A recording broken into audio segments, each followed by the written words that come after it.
Greetings. My name is Luis Molina, and I'm the host of the Life Puro podcast. Today, I talk to Maria Schertz, who is the head brewer for Baton Rouge's Tin Roof Brewery. If you like today's episode and other previous episodes, please support us by going to shop.habanaport.com and check out the exclusive free shipping discount code in today's episode's description. Thanks, and enjoy the show.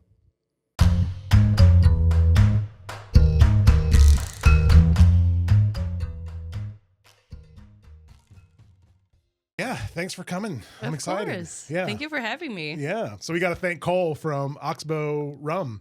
Yes. So is there this like network of alcohol industry people that like have this cool tight circle? We're a big family. Yeah, yeah. I mean, it's a community. Yeah. And this is what I love the most about brewing and about being part of this industry. It's certainly a tight community where we try and help each other or get to know each other. But the reason why I know Cole is because we actually moved here to Baton Rouge because my husband got a job at Oxbow. Okay. It was 3-row at the time, so 3 years ago. Mm-hmm. And yeah, they worked together, so we got to know each other, and we're friends till now. Yeah. We just had a barbecue at my house. We're homies. Yeah. Cool. He's the best. What'd you cook? And who did the cooking? I did choripan because I'm from Brazil, right? Whoa. And Okay. I don't want to shit on America's barbecue, but it's not as good. Yeah. I have to say it's not sorry. Us South Americans, we make the best barbecue. And I made this Argentinian hot dog. So it's essentially, I actually bought Cajun sausage. So let's call it Louisiana and Argentinian hot dog. Yeah, yeah. We made those sausages, chimichurri, and pico de gallo. It was awesome. Nice. Yeah. No, I lit up because my friend Gus, he's Honduran, but he's the one who introduced me to choripan. And he does a good one. Now, I haven't tried enough in the world to know what is, I guess, purist or what's traditional, but I just know his is awesome. So when you said choripan, I'm like, oh man, I love that. I mean, obviously Argentinians will say, it's not truly choripan if it's not made there, but we'll ignore them in the room. They just won Copa America. They're presumptuous right now. Yeah, yeah. Do you watch soccer? I love soccer. Oh, that's awesome. Oh my gosh, we're gonna get to. That's we're my gonna be shit. good. Yeah, yeah. Nice. So you mentioned you're from Brazil. That's cool. You were born in Brazil? Yeah, my dad is a gringo. He's from here, from California. Okay. But he moved to Brazil 40 years ago. He's still there, the whole fam. And he met my mom, and, we are in 3 siblings. And I moved here in 2019 to New York City. Okay. So I'm in the country for 5 years now. But my dad's still there. I do have family here, so I'm dual. Okay. Technically, but I'm born and raised, so I'm Brazilian 100%. Yeah. Fluent in Portuguese. Oh, yeah, that's my first language. Actually, English is my second language, and I do speak Spanish because I lived in Argentina for a second, but I'm native, completely Brilliant. I'm an immigrant, so yeah, that's cool. Very cool. Just like Elisa, our last guest who we were talking about. Exactly. Yeah. I love her. Her food is so good. Does she park her food truck at Tin Roof? Yes. So From time to time? Or? Yeah, now we have a food truck. Okay. The Outpost, and it's really delicious, like burgers, and every week we have a special. But whenever we either have to cater outside of Tin Roof and we don't have a food truck, we call Elisa. Or if it's like a very big event that we need more than one food truck, we'll call Elisa. Like, she's always there. And I see her in other breweries too. Yeah. She's a homie. Yeah. And she makes the best cortado. I love her coffee too. Yeah. Oh, yeah. It's so good. She's and that's the perfect amazing. pairing with a cigar. So we offer you a cigar. Good point. We were talking beforehand. You don't have to smoke. I'll try it. Well, but why, if you don't mind explaining what your hesitation? Of course. So I do smoke cigarettes occasionally. I'm a social smoker, which is corny because I'm 33. I should know better. But I smoke when I drink alcohol. I see. It's really funny because if I don't drink alcohol, I don't smoke. So I'm used to inhaling cigarettes, right? That's how you smoke. And whenever I try or whenever I tried cigars, and they were like, you're not supposed to inhale. I was like, I don't know how to not do that. How do you unlearn a behavior? So the few times I tried, once I almost vomited. Sorry for the graphics. It was really bad. But I would love to try again. So pardon me if it's going to look like I'm, Well, you don't need to. I'm not putting you on the spot because I kinda wanna do it, Elisa doesn't smoke. She didn't. But if you want to, feel free. Now, I do have. So you just ate. So that's good. Yeah. And I'm interested in asking you these questions because it's such a common question when we have ex-cigarette smokers or cigarette smokers who want to try a cigar. It's just like you said, you've been conditioned physically to inhale whatever smoke you take in. It's just hard. And people who never smoke cigarettes maybe don't understand that, but you're fixated on that. So, but it's like smoking weed. If people smoke weed, they know what I'm talking about. Yeah. I do recommend to people trying a cigar, just practice with air. Just like you draw in the air, kind of with just using the pressure, and then just hold it there and then just blow it out. Okay. So, but don't feel any way if you don't want to or want to. Try it. Yeah. And if you need some tips on cutting or lighting, I'm here. I have no idea what I'm doing. Okay. So, yeah. Should I cut? So we'll let you do it. So it's pretty simple. Look. So this is a straight cutter. Okay. So you put the like a thumb, and some people maybe do the forefinger. I've just always done the middle fingers. It's whatever's comfortable for you to insert the fingers into the sides to slide open the metal blades. And so it has this opening, and this is where you would insert the cigar. So it's pretty simple. When you look at just every cigar, this portion is what we call the head, and this is the foot. So you cut the head, light the foot. Usually the head is closest to the band area. And so on the head, if you look at it, there's this circular piece of tobacco. We call that like a cap. We call it a cap. Okay, cool. So you want to cut north of that cap line. North of the cap line. And here's a cheat. If you're still unsure, you take the cutter on the table, open it, and put the cigar like that. No, and I don't want to do like the yeah. dummies. Come on. Oh yeah, go for it. I like it. I like you're venturous. And, let's see, like this. Yep, and then just that's it. Ow! Sorry. That's all right. I love it. That was intense. So some people would say it's a little too far because you can see, but that's okay. Look, I love that you're just trying. The only way you'll know is trying. Yeah, trial and error. So you could see here in the example, it's just a little too much, but that's okay. So just be mindful now because you cut below the cap. Stronger? Well, no, it's just the reason you want to cut north of the cap line is the cap is what keeps that wrapper intact. Oh, the way they roll that wrapper leaf is in a diagonal kind of barber pole way. So if it's too far cut, then it can start to unravel. So that cap kind of holds that last little part of the wrapper. But that's okay. So just be mindful. Just be more delicate with the cigar. Don't chomp on it like some people might get kind of violent, with the cigar. Just be delicate, We'll try. Yeah. And look, then next is lighting. So some people like the torch lighter. Some people like the matches. Again, it's up to you. I'll do the torch lighter, I think. And what I like doing personally, feel free. You basically just slide on that side and then just click. And sometimes doesn't sync, but like perfect. This? Yep. So you're just roasting. And then when it's got a good enough kind of char, then you can take the cigar and then just start drawing in some air. But again, don't inhale. Don't inhale. Yeah. So you're just kind of puffing. It's like you got to block that air from being taken into the lungs. Yep. And so just light a little bit more because the whole surface area has to be lit. Like you'll see even a little portion of mine is unlit. Because the surface area obviously is greater than a cigarette. That ring gauge is more. The lighting ritual usually takes a little bit more time than just a cigarette, which is quick, boom. Because this is good. Yeah. I like it. I chose this one because I had a feeling maybe we would be doing an IPA or a lager. This blend tends to really pair well and hold up with that kind of style of beer. The name of the brand is El Rey del Mundo, which means the king of the world. This is their shade-grown version, which is in reference to that outer leaf that we call the wrapper. So in the cigar world, when we talk about wrapper, that's a leaf you see on the outside. So it's a blonde looking wrapper. It's been shade grown, meaning that the tobacco has actually been grown under like a cheesecloth. And so what that does is it deprives sunlight.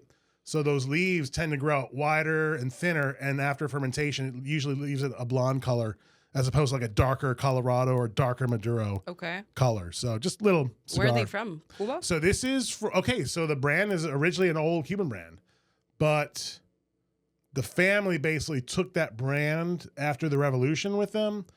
So these are Honduran origin. Okay. But the original family kept that brand, but in Cuba is weird during the revolution. Cuba still has their brand, the El Rey del Mundo. So it's kind of weird in that all right, the state still kind of took that brand. It's made in Honduras, but it's Cuban raised. I mean, born. Yeah. The brand history of it. Gotcha. Yeah. I guess long-winded answer is that this particular cigar is from Honduras, which is one of the big three countries you see in this country. I had no idea. Yeah.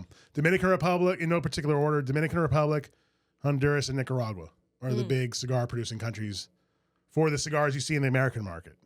But because Cuba cannot export here, that's why it's not considered as. That's right. Yep. There's the U.S. economic embargo against Cuba, which was first passed, I think, in 1963 or 61. I don't. It's early 60s, and it's still in effect today. So that's the reason why Americans can't legally travel to Cuba, although a lot of concessions were made during Obama's term. Yeah, Obama kind of opened the gates.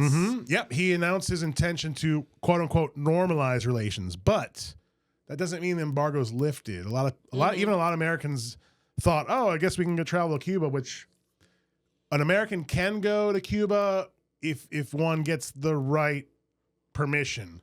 So one of the big ways Americans go is going via I think what they call the person-to-person visit. Yeah, which means that you're basically helping the Cuban people by and you have buying, like a house to stay. That's right. Not. Yep. They call those, I think, casas particulares, which is basically like their version of Airbnb. Yeah. But it's like a private person's residence that you would stay in. That makes sense. I try to go to Cuba with my husband. So my husband moved here to make rum, as we were talking about at 3-Roll. And I wanted to buy him a trip for his birthday. Nice. And I wanted to go to Cuba because of the rum, because he's a rum aficionado, obviously. And I was like, you know what? This sounds so complicated.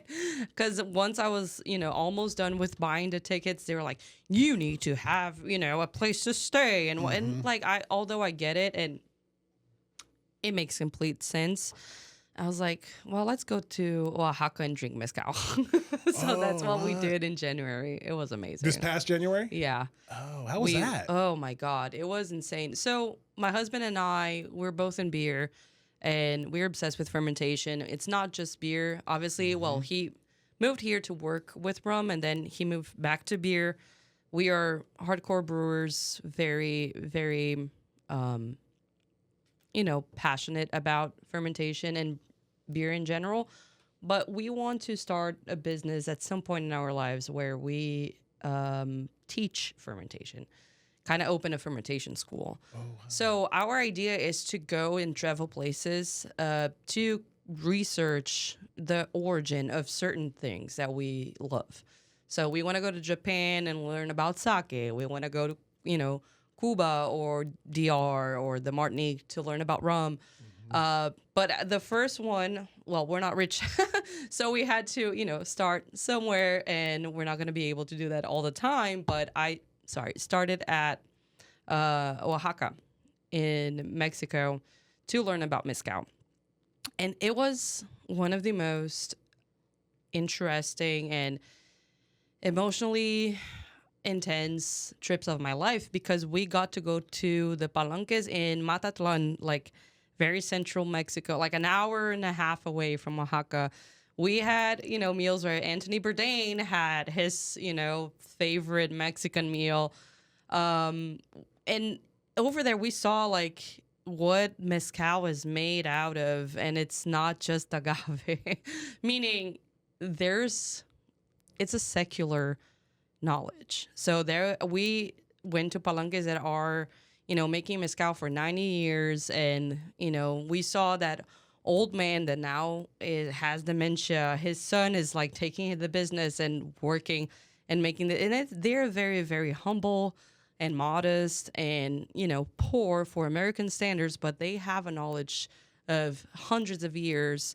And it was just like so emotionally intense and gorgeous and beautiful to see, like, traditionally how it's made. And it's very different from what we have here. Not to shit on mezcal, like, that is sold here, but the traditional one had nothing to do with what we have here. I think it would actually pair really well with cigars because of the smokiness of it. Yeah. But it's a different kind of smoke over there, and it's just way more subtle. It's just everything is more simple. Let's put it this way. It's not that like, oh, okay, let's, tequila. It's like, it's not about that. It's not about getting crazy. It's not about getting drunk. It's about sharing with the people you love and the people that are like secularly knowledgeable about this. So that was really intense. That was really beautiful. And the guy who actually showed us is super knowledgeable as well. And I do want to bring him to the States. He lives in Oaxaca for years now. He's from Mexico City. And he's the one that has these contacts. He works at a place called La Mezcaloteca, which is like, a library of mezcal in Oaxaca. Super fun place. They show you all the history of mezcal, how mezcal is made, where it comes from, and whatnot. And he was the one, we were like, okay, this is awesome, but we want to go to a palenque and get to know the guy that makes this. And he's like, I got you. And that was a one-of-a-kind experience. So what is a palanca?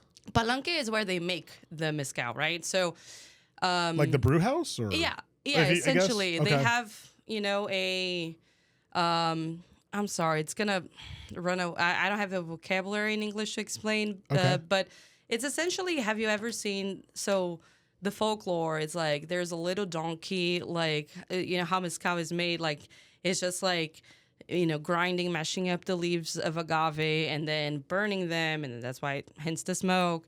And then they ferment that, and then they will distill anything that comes from the fermentation that comes from the agave plant. Okay. Right? Okay. So tequila is made from one species of agave plant, and mezcal is made from several species of agave plant. And because they have this process where they do burn the leaves, I might be saying something wrong. Don't quote me on that, but because there is fire involved, there's this smoky flavor to it, differently from tequila.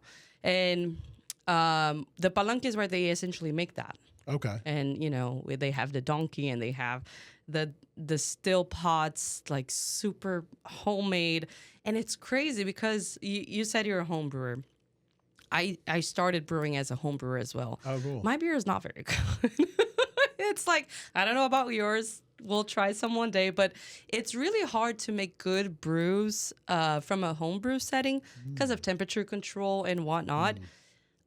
This mezcal that I had at this palenque was the best mezcal I've ever had in my life.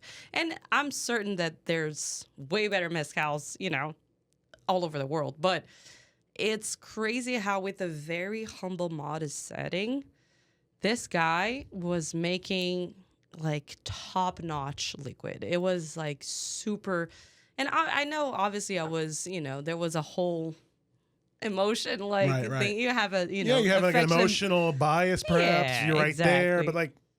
But it was insane how, like, from a very humble, this guy's poor. This is third world country, deep Mexico, Matatlan, like, setting. Like, I come from a third world country. I understood what was going on there. And yet he learned from his daddy that learned from his dad. Like, it's just like crazy how they made beautiful, great beverage out of that very humble setting. and I learned how to make memelas with his wife. It was just like a whole thing. Yeah. It was a very, very cool experience. How long were you went with your husband? Yeah. How long were y'all there? In Oaxaca, I think we stayed 5 days. Okay. And then a couple more in Mexico City, which is also mind-blowing. But the goal was to actually go to Oaxaca and go to research mezcal and learn how to make it or like how they make it. You know, I don't have any pretentious feelings of making mezcal, but I just wanted to see how it's made, like who the OG people, like, you know, because that's another thing that kind of pisses me off a little bit from working with craft is nowadays, yes, you have macro, which is a whole other thing. I'm not even going to go down that road, but you have this like secular knowledge that comes from indigenous people, right? Beer as well.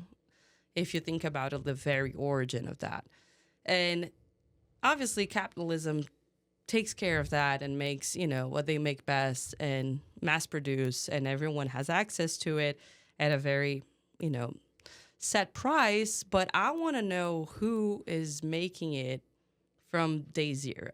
You know what I'm saying? Like this guy that learned from his dad, that learned from his, I want to meet these people. I want to know how they make it and how they overcame difficulties that capitalism imposed to them. Like, it's really hard to live in a third world country where you don't have access to much.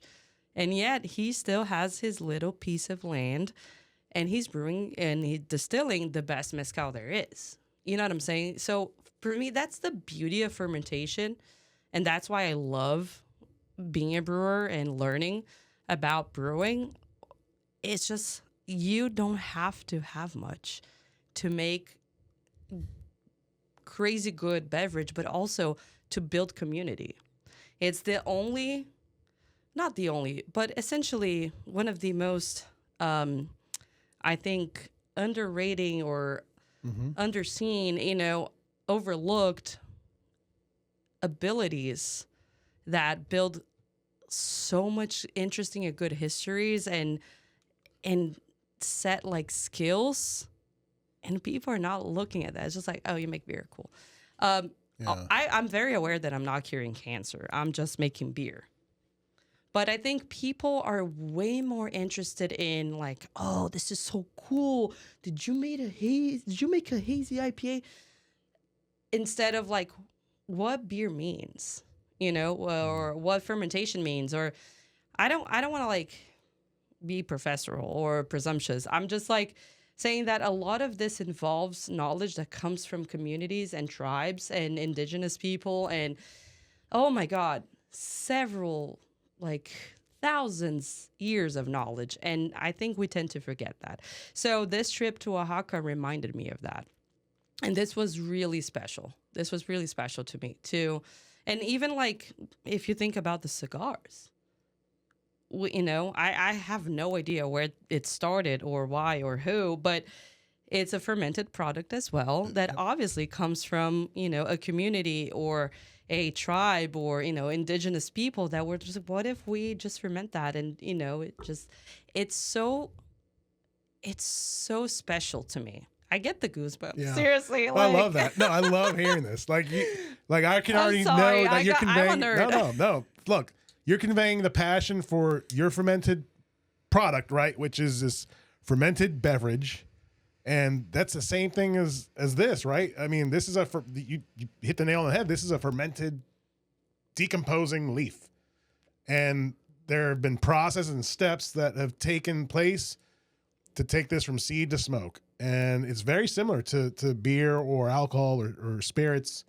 There's an anecdote I probably said on the podcast before where there's a famous cigar maker who went to a winemaker, and he was a well-known winemaker. I forget which one, but anyway, the two owners were just in awe of each other's industry, and both are commenting how like, man, yours looks like a challenging industry, and they're just both in awe of each other's craft. But the winemaker said like, look, the difference between our industry and your industry, I mean, it's pretty similar, but the main difference is that we're blending liquids.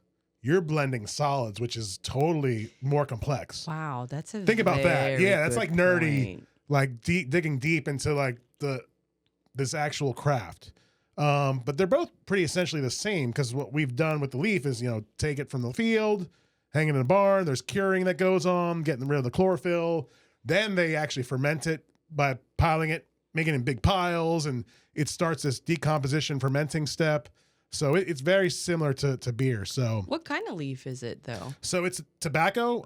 It's Nicotiana tabacum. Or But- tobacum. That's the species that Okay. we use in our industry. Now, there's actually a lot of different kind of tobacco. I was gonna ask, yeah, that, like, I think my question was more like, does it need to be in a specific kind of tobacco leaf to be like, oh, this cigar? Because just to try and make an analogy in beer, Okay. you have styles according to the type of malt or grain that you use and the kind of yeast that you use. So for cigars, you have that as well. Like there's a type of, cigars that are, or is just like any tobacco. No, leaf? that's a good question. So the main species is Tabacum nicotiana, but under that you have all these different strains. Okay. That's where you can get the variety Cool. in profiles, textures, flavor, component strengths. So you have the seed type. It's kind of like wine. You have the seed type, and then where it's grown. Amazing. The terroir, yeah. Mm-hmm. I always pronounce that. How do you pronounce that? I guess I'd go American terroir.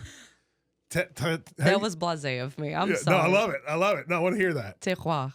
Terroir? Yeah. Terroir. I guess. So, yeah, obviously French origin, I guess. I don't even nomenclature. speak Yeah. French, but yeah, Yeah. I speak like that. I'm sorry. Are you a polyglot?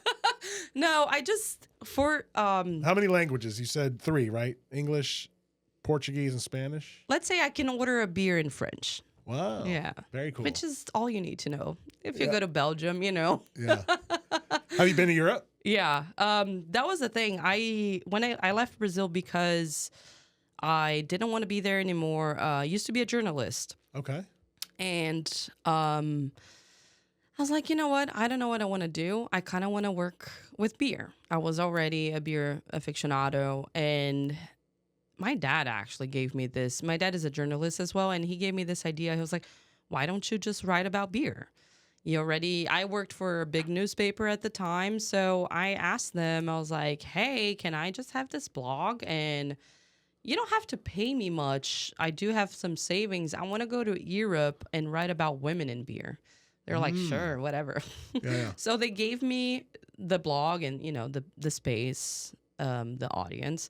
And I went to Europe for 3 months where I researched basically women in beer. I wanted to know how women were treated in this industry in Europe. Mm-hmm. So I traveled a whole lot. I went to Belgium, Germany, France, Denmark, Dublin, Ireland, UK, London, England. Yeah, I fucked around. It was fun. I had to travel a lot, but I got to meet amazing women, and it was so interesting to interview them and kind of like pick on their brains and understand how they were being treated and how they saw their industry with, with their eyes, like how is to be a woman in this industry in Berlin or in Luxembourg and what I found out, which sounds kind of obvious, but it took me a while to understand that, is that the beer industry will reflect exactly the country's way of treating women. Interesting. So if you are at a sexist country like Belgium, the most sexist country I've ever been in my life, it's crazy. What? Yeah, in the Western world, for sure. It was insane. I was not expecting that because it's I don't think of that. it's Disney World for beer lovers, right? It's Belgium. It's like all you think about is like, oh my God, this is gonna be so fun. And it is really, really fun, but at the same time, it's just like, oh, there's not a single woman brewer here. It was crazy. I'm at in all the entire country you couldn't find, or is challenging. I'm at 2. One of them is Brazilian, actually, but she's in Navalonia, like south. But like in Brussels, I mean, there are women working in beer, but like no head brewers, Right. no lead brewers. No leading It positions, was yeah. bonkers. I was in awe. I was like, wow. Okay. But then if you go to Denmark, which is, Scandinavia, social democrat country, really, really, really progressive when it comes to, women's rights and whatnot. Like, yeah, you had like a whole bunch. It was 50-50. Okay. So it emulates, the country's reality, basically. And that sounds obvious, but at the time I didn't realize that. And once I did, I was like, oh, okay, that makes sense. So that's why I came to the US. I wanted to kind of do the same research here. But then, I landed in New York City and I never left. Yeah. And here I am, Yeah. woman in beer as well. Really fun. Wow, ride. that's really interesting. So you found the way to judge a particular country's culture or value system is how they treat the women in like the beer industry, right? I mean, it's interesting. Oh, I'm sorry. Kind I of would viewpoint. Say, oh my god. Oh, don't worry. My bad. We mess it up here. It's a cigar shop. I think it's quite yes, but the opposite. So I think if you are in a place where you have a lot of women in leadership positions in brewing, that probably I don't want to. It's not a false equivalence, Sure. but that probably means that you have a community or a society or a city or state that it's a little more progressive or pays attention to their women or, are okay with women being in leadership positions. I think it's more on that side of the spectrum. As in, I don't think the United States is a vast country. It's continental. It's huge. We cannot speak for the whole country, but I do think that the States is somewhat in between Belgium and Denmark. You know what I'm saying? Denmark is probably the most progressive country when it comes to women's rights. Belgium, probably not. And the States, well, depends on the state that we're at, but somewhere in between. I have a lot of female friends that are in leadership positions. I know a lot of women that are in leadership positions.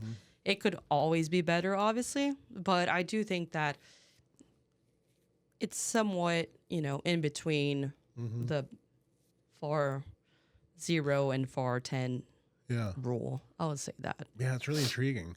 And I think about women's roles in our industry, right? How is that? So it depends on what part of the supply chain you're looking at. Okay. So, and I guess even by country, I found that at least in America, from the end consumer standpoint, it's still seen as male centric. I can see that. But it's not that we would be against the women. I guess just culturally over the generations, it's just, I hear more American women just assume that, it's a guy's thing.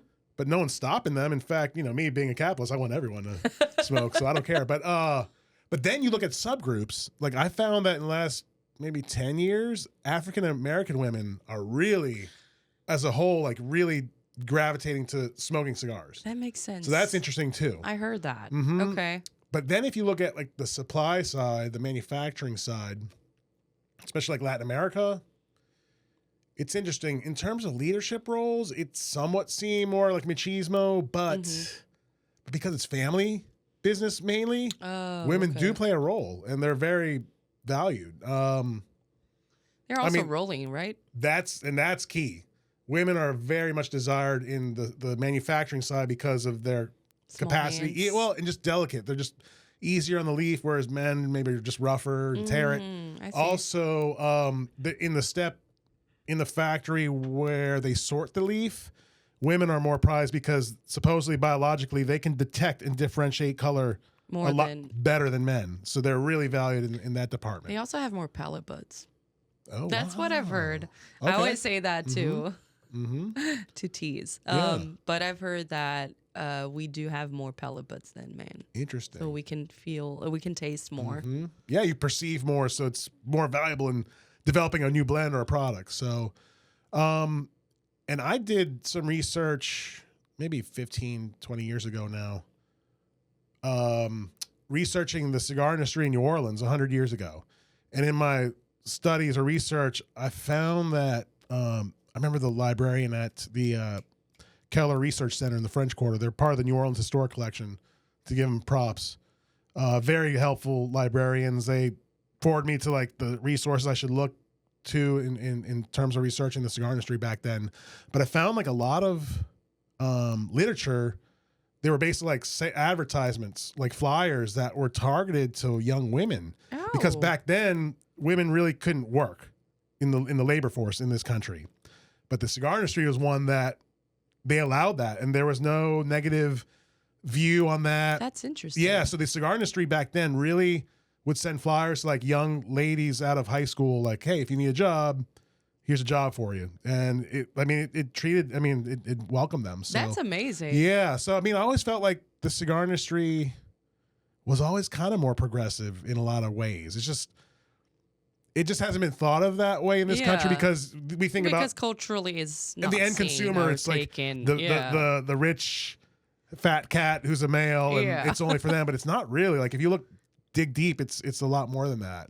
And it's always been like that. I mean, tobacco, there's no gender associated with tobacco. I mean, we have customers all the time that will say, oh, what's a good cigar for a woman, or what's a good cigar for a man? It's like, it's not really like, it's genderless. I mean, Why it depends on it depends on the individual, right? Like, some people naturally maybe can't tolerate strength, or some people can't tolerate certain flavors. So it's up to you, the individual. This is the funniest, I don't know, like opening line.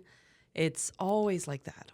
I need it's either a girly beer. Right. And which, my God. Again, I'm sure you feel the same way. It's like, oh, geez. There's no girly beer. Seriously. Yeah. So what they mean is like Flavored? sweet. Yep. Yeah, Yep. flavor wise. Which, well, I like flavored. I like sweet. Like, it's so funny. I think the last time, so I used to bartend in New York, and I did bartend a little bit here, but I haven't been connected to a front of the house in a long time. But sometimes, I will, or like a festival. I like doing festivals because I like to be close to the drinker and understand what people like to drink. Because as a brewer that works in a large scale brewery, you want to, or even a small one, but you want to know what your consumer likes. Mm-hmm. I think that's essential to understand, if you're appealing or not, if your beer is good because you can be the best brewer in the world. If the consumer doesn't like it, that's right. Well, who are you catering for, right? So I like doing festivals every now and again. And I was at a festival this year, and someone comes like, oh, I need a girly beer or something like that, or a woman's beer. And I was like, yeah. I know I'm a, activist, and I know I can come across as that, but I was just like, every beer is a girly beer. And I started laughing, and they were like, oh my God, that's so true. I was like, okay, let's talk about palate. What do you like to drink? And then the conversation reinitiated. And I love that. It's so interesting how it happens in other industries too. Yeah, hence, same thing, the tobacco or cigar one, because what I'm so curious right now, legitimately, what it would be taken as a girly cigar or a woman's cigar. Like, is it I guess lighter? Historically, culturally, it's like the thin ring gauge, the small format, and then maybe it's mild strength. It can be sweet or flavored, but I mean, we have, again, like a lot of the women who are coming in, they want bold full body, choices, or even large format. And conversely, we have some men that they like the small cigars. They like the more mild cigars. So it's weird, but I guess, it's been because of movies or other cultural phenomena that condition people into thinking like this is how it has to be. And it's a cultural thing for sure. I'm just so ignorant when it comes to cigars that I was just like, what does that mean? But I think my theory is, your industry, right? Apply the same principles to our industry. Okay. It's pretty much the same. That makes sense. That's what I've been finding. Culturally, at least, speaking, I think that makes a lot of sense. Yeah. So speaking of which, what's your favorite beer? What do we got here? Oh my God! Don't do that to me. Can we dig in? Yes. Yes. I love lagers. I prefer drinking kind of traditional beers. So I prefer German beers over American beers. But I love brewing all of them. It's really fun to make, the fruity, sour ones. That's always kind of a challenge because it's a different technique to sour a beer. We can go into that if you want, but it's just a different method. And I do love to make our flagships because like Voodoo and Blonde and Biobengal, they're really people like love them. Like they're a staple within this community here in Baton Rouge. Voodoo won a medal, the JABF for Best Hazy, which is a very special accomplishment. I didn't brew the medal one, but it's just such a staple in this community that I love brewing it for the consistency of it, because what makes you a good brewer is that. Yeah. It's Same not. with Cigar World. I bet. Yep. I bet. If you have the same flavor profile, repeatability is the most important thing, right? You can make a beer that is just, a winning metal beer. If you cannot make it again, you're screwed. Yeah. So this is why I love making our flagship so much. And also people love them. People are demanding so much of them that I didn't have that in the brewery. I went to Ben Q here to buy them. I was like, funny. this is kind of corny. Like I'm wearing the shirt and, I hope they don't ask me like, are you a fangirl? I'm wearing the shirt, That's so buying, the flagship beers. Yeah. Because people are just like always buying them and they're like very, very into it. So I don't know if I have a favorite, truly. I love brewing the lagers just because it's a challenge for me, because that's my favorite kind of beer, style-wise, like Czech Pilsners or American lagers or German Pilsners. That's my go-to when I go out drinking. That's what I will order. Okay. So I kind of want them to be, the best, just because that's my personal preference. But from I think brewer's standpoint, I do love brewing the flagships in order to achieve that consistency. That's my main goal as a professional brewer. As a drinker, I'll have the lagers, please. Nice. I did bring the seasonal releases, which is the fruited sour and the sour IPA, which are fun beers. I call them fun beers because they're like different and it's not same old. Okay. But so should we try that first? Because I'm down for anything. I will drink any style. I'm a little nervous. Oh, I also brought the West Coast here. The West Coast is more bitter. So what do you like to drink? It depends on my mood, but I'll drink anything from stout to IPA. I love beer too. Let's start. Given that we're pairing it with this, which is more citrusy, kind of minerally. What would you recommend? I mean, I think that the Voodoo might be good, but that sour IPA. Okay, you're curious about that. I like seasonals. I'm a nerd like that. I'm a packaging whore for, I get fooled by that. Can I call you that? Yeah, no, I'm joking. Absolutely. I don't think they're too cold because they were in my I don't mind. car. In Europe, they don't drink it like we do. Huh? Okay. I'm a traditionalist, but nah. It's too warm over there, the beer. Really? Oh my God. Too warm for you. Okay. When I went to... Cheers. Yeah. How do you say salud in Portuguese? Saúde.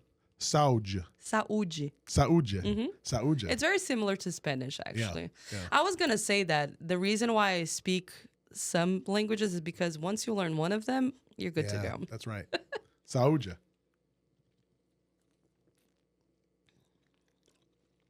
So, nice. They're filming you. Remember this, okay? I know. Don't make like this. No. I'm joking. You don't have to like IPA. it. The thing with this beer, I wanted to brew a sour IPA because I think it's a fun beer. I don't think this was explored a lot here in Louisiana. This style, I might be misquoting this, but if I'm not mistaken, was created by Hudson Valley in upstate New York, and it became kind of a fever thing, very like trendy, fun, kind of bittersweet, sour, obviously, beer. And I don't think this was explored a lot here. I don't see it a lot. So I wanted to brew this as a seasonal because I don't want this to be a staple core brand, but I do want this to hit shelves and people be like, oh, okay, this is fun. And it's really funny to see the reactions because it's a love or hate relationship. People are either all like, oh my God, this is so cool, or like, ugh, I hate this. Like, it's not an IPA, it's not a sour. It's like, yeah, that's what I went for. So it's a hybrid. It's a hybrid of the two categories? Yeah, so it's a hoppy beer that, finishes sour. It does have fruit, so there is sweetness. So there's a lot of, it's a complex beer. Yeah, it There's really a lot is. of layers to it. I did put a little lactose just for body. I don't usually do that to my beers. But I don't know. I went like kind of like, let's go fun. Yeah. It's not what I would order at a bar. That's not my go-to. But I don't know. I think it came out pretty fun. Yeah. I call my fun beer. No, I like it. I What do like you it a lot. think? I like it a lot. That is a thing for me personally. When it comes to sours, it's a style that like is probably my least favorite, but I'll try it because I'm willing to try anything twice at least. So just to double check. But I mean, I am a fan of IPAs too. So, and I also like the fruit beer for the Lambics and man, what's that famous brand? Is it Lindemans? Yeah, Lindemans. I like that. Like their Kriek. Framboise. Yeah. Yeah. Yep. So I mean, I think this is. You would love Belgium, my guy. You have to go. Is that where the Trappist Yes. breweries are? Yeah. Have you heard of West Letteren? Yes. Is that still like the most sought the after hardest to get. beer? Yeah. Like they. So I know little. I'm not an expert, but like I No, you. I like I beer. mean, if you know Westletteren, Yeah, like yeah. I don't think a enough lot. Americans really know that. Like talking about the whole beer community in this country, Yeah. it's maybe like the small percentage of The nerds. real beer nerds will absolutely know what you're talking about, but I think interestingly, Americans do love American culture. You know, they praise their national culture more than the outside world. This is not a critique. It's just it is what it is. Observation. Exactly. Yeah. Yep. So for you to go and do that, like you have to be a little in depth, like for sure within the beer culture. For you to go to Brussels, for Yeah. you to seek, those Trappist breweries, you need to be, because it's not cheap too. Like to go there to buy those beers. And it's the funniest thing is that because Americans are, love buying stuff. They're very, they love consumerism. We're consumers, yeah. Exactly. Yeah. That's us. Westletteren actually prohibited. They have a limit for how much beer you can buy, and they are like very aware. Yes, they are about like if you're creating surnames because so. Wow. In New York City, I worked at a very high brewery called Other Half, and we had releases that they would do what we called mule. Like there were mules. They were buying beer to resell it. Yeah, yes. yeah. Which like from an American standpoint, I don't care. I'm selling it. I'm making money. Yep. Let's go. Yep. We call them the cherry pickers in our industry. Cherry pickers. Yeah, Why? I mean, they don't support the core brands, right? They just want the rare allocated stuff. Oh, okay. And the way we get the that makes sense. allocated is by selling. We get rewarded from the supplier based on the core sales. Oh, right? Interesting. So we just call them cherry pickers. That's a good name. And me and my family, we go back and forth on that topic. Like for me, if I have it, sell it. Okay. Right. But they want, and I get there, and I don't actually think they're incorrect in their thinking. Reward the people who helped you out too. My point is, all right, initially offer to them, but 8 times out of 10, they don't care about the allocated stuff. They just want their core item. Mm-hmm. And so you need the cherry pickers, the cleaners to like move that product. Now, it'd be different if we were in a market and in an industry where we had more demand. We just don't. We really don't. Now, if we were in the liquor world or if we were a package store like Min Q, then yeah, we would you set those allocations because That makes there's more sense. demand. But our product doesn't really have that much interest overall. Okay. Yeah. So if it sells, it sells. It's yeah.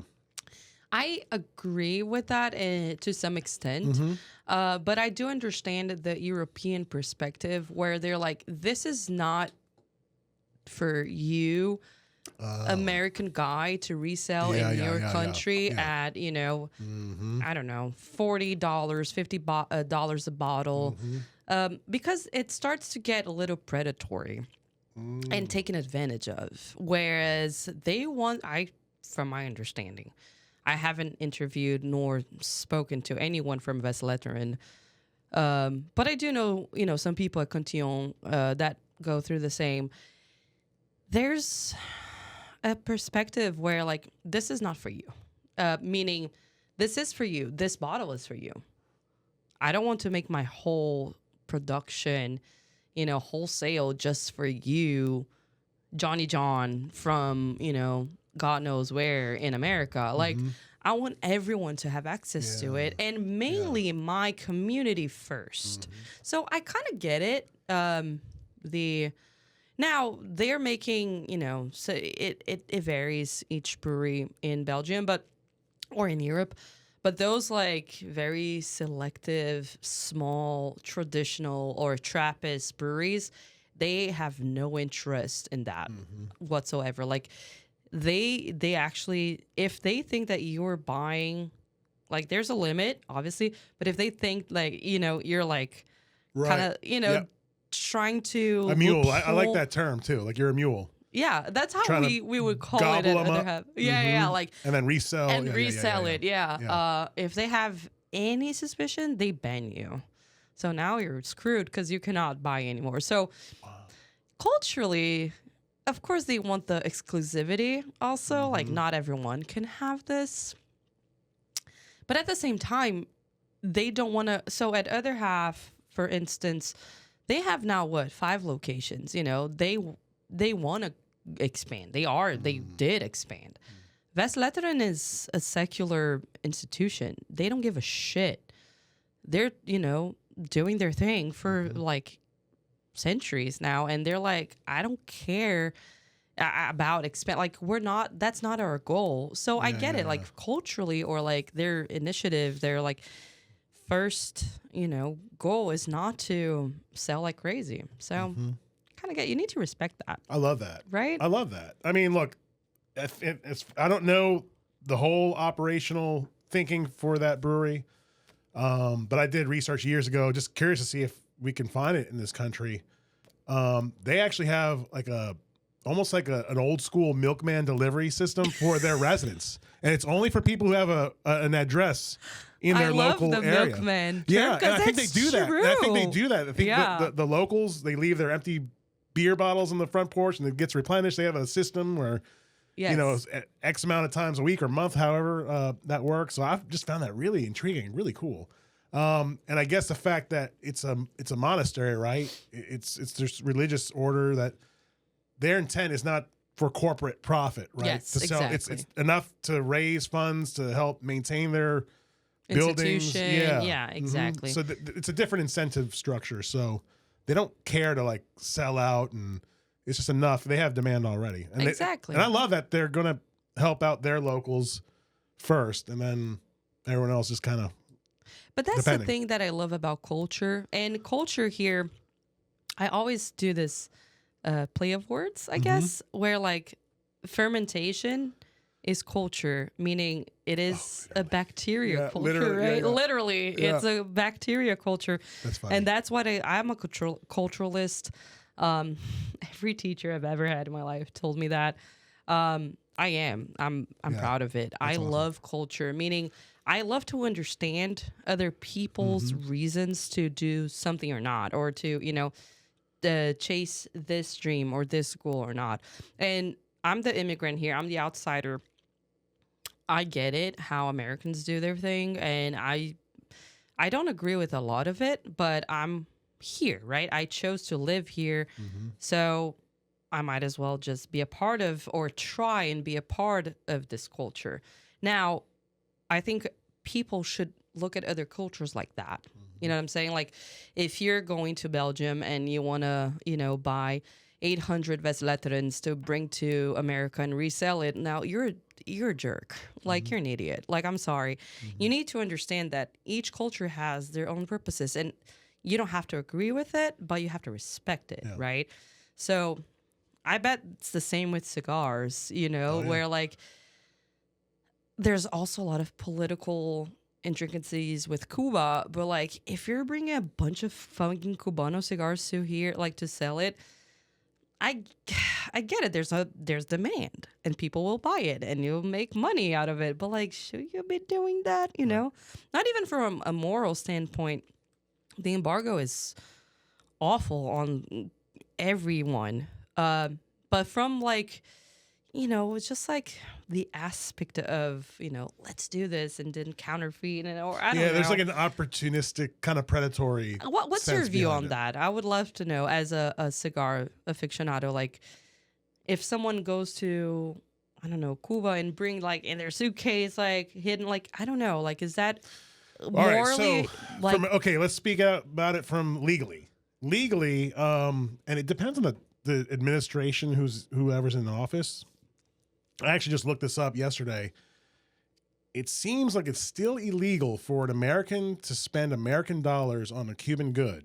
The exception is that if it comes from an entrepreneur, like a LLC, not from the state, just like a person, he has his, because Cuba now has been issuing like entrepreneurial licenses for the regular citizens to like start their own businesses, like an LLC. So, yeah, something like that. But like now, because everything used to be really controlled by the state, and all the money that was made was to funnel back to the state, and then they would dispense it. The regime, according, But they're allowing entrepreneurs slowly to establish their own businesses, right? Their own bed and breakfasts, their own restaurants. Okay.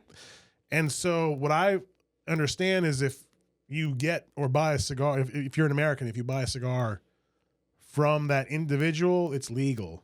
Okay. You're still only allowed, I think, 100 cigars from Cuba. 100? Mm-hmm. You can bring in your suitcase. Yeah. Mm-hmm. Oh, from illegal. We're talking about legal. Yeah. Oh, that's interesting. I didn't know you actually had that option. Which is weird. Like, man, we talk about the embargo. What are my feelings on the embargo? To me, I could see both sides. And were you born here? So I was born in New Orleans, and my parents are from El Salvador. So I'm a first generation American. But because we deal with all these families that are Cuban, we tend to be more sympathetic and understand the intricacies, the dynamics behind it's all good. The Cuban situation. So, there are a lot of these exiles basically that fled Cuba that, they had businesses back home and it was taken from them. They fled. A lot of them ended up in South Florida. And a lot of them just never looked back. They said, that's fine. We have a new life in America. And there have been several generations here. But a lot of the old timers still remember that, and they just, they have no love for the regime. And that's why there's a certain sense in that group that still wants the embargo. It's not that they want to destroy the people, but they feel, this is their thinking. I'm not saying it's right or wrong. But their thinking is that as long as the embargo is in place, it constricts the government. They can't really thrive. Perhaps it provides discontent among the people to start another revolution to topple that, to bring about maybe democracy. But that's one thinking. I don't know if it's right or wrong. I do understand that, look, the U.S. has tried this for the last, 70 years without any help, and it's just getting worse. I mean, Elisa, during her talk, she talked about how it's gotten worse, the situation there, and so more Cubans are trying to leave and escape, and it's hard. So it's very complicated. I mean, we were even talking about, like, Americans going down there to vacation. It might be nice. You see the postcards and the it's all pretty on the beach, but like 2 blocks in the interior, like you have real poverty and misery. It's just, to me, I would feel guilty going there trying to have fun when I know like a few meters, like there are people suffering. Yeah. But then on the one hand, the other person would say like, well, if you go there, you can give them money by supporting their business. So it's not just black and white. It's complex, of course. Yeah. I'm just, I think, asking from a cultural, this like tribal almost or ancestral knowledge perspective, how would people feel about, because I know that a lot of cultures want to share. Latinos love to share. Yeah. Like I come from when I first moved here, and this was right before COVID. So after COVID got even worse, because I'm just like eating something. They're like, "Oh, what are you eating? This. Do you want some? Do you want?" And then us Latino, we put the food and in we're very front. close to one another, Oh my like God, physically, yeah. like we want to just hug. Physically. And, my God, I can go like several stories about hugging people, and they were just like, yeah, in this country, we're still like, ooh. "What are you doing?" Yeah. I'm like, "Oh my Especially God, New York. Oh my God. Yeah, there I've Here is actually Here it's better. acceptable. Yeah. Because we have more of a Latin origin. And when I say Latin, I mean French and Spanish. Yeah. And even Italian. So that kind of historical Latin, that sensibility of like, no, we different. share stuff. We're just like, I share. So to me, not offer your food that you're eating right now is rude. Like if we only had one beer and I like opened this, if I didn't offer to you, that's rude. My mom taught me that. Like this is rude not to offer. And then after COVID, it got worse because people were like, nah, I don't want to share this with you. Yeah. That's gross. Like, stop. I was like, oh shit, I need to change all. I guess what I'm kind of asking is more like on the, for us Latinos, sharing is great. I want people to, have like, I don't see also we're in the States where like, I want people to buy my beer. I think I'm comparing with the Vesleteren story and the cigars in Cuba. Like, I know there's an embargo and whatnot, but I don't know if culturally Cubanos would be like, no, like, we don't want any other people to have that. I don't know if that would be the case.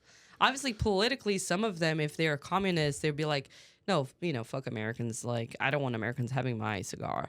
But from a sharing perspective, like, this is made for us to do whatever we're doing right now, right? Smoke a cigar and have a conversation, having a good time, right? Like, that's right. I cannot imagine a cigar maker that would be like, this is super exclusive.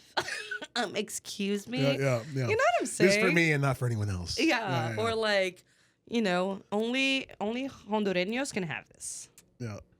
I cannot see that in Latin America, but I don't know. Like, I don't know cigars that well. Yeah. So I guess that's what I'm asking. Do you think like in a cigar community, you can see that where people are just like, no, this is super exclusive? It's interesting you ask that because, there are different cultures amongst different cigar shops in this country. There's some establishments that I've been to that have kind of an elitist view and like, no, we're too high for you. Like, you can't come in. That makes sense. But then there are other shops, and that's what we try to promote, is an openness to like, I don't care if you look poor or whatever you look. Like, we want everyone in because I feel passionate about this. You want to share this leaf. I mean, to me, I very view it like the Native Americans did. It's a very holy product, and I want the world to know that. And so I don't know. I guess it's just it's. It depends on. Yeah, it just depends on the place and on your goal. Yeah. But from a production standpoint, do you think they care about that, or they're like they just want to sell it? I think most companies, they just want to sell their product, right? Okay. But there is this like, I call it the carrot cigar.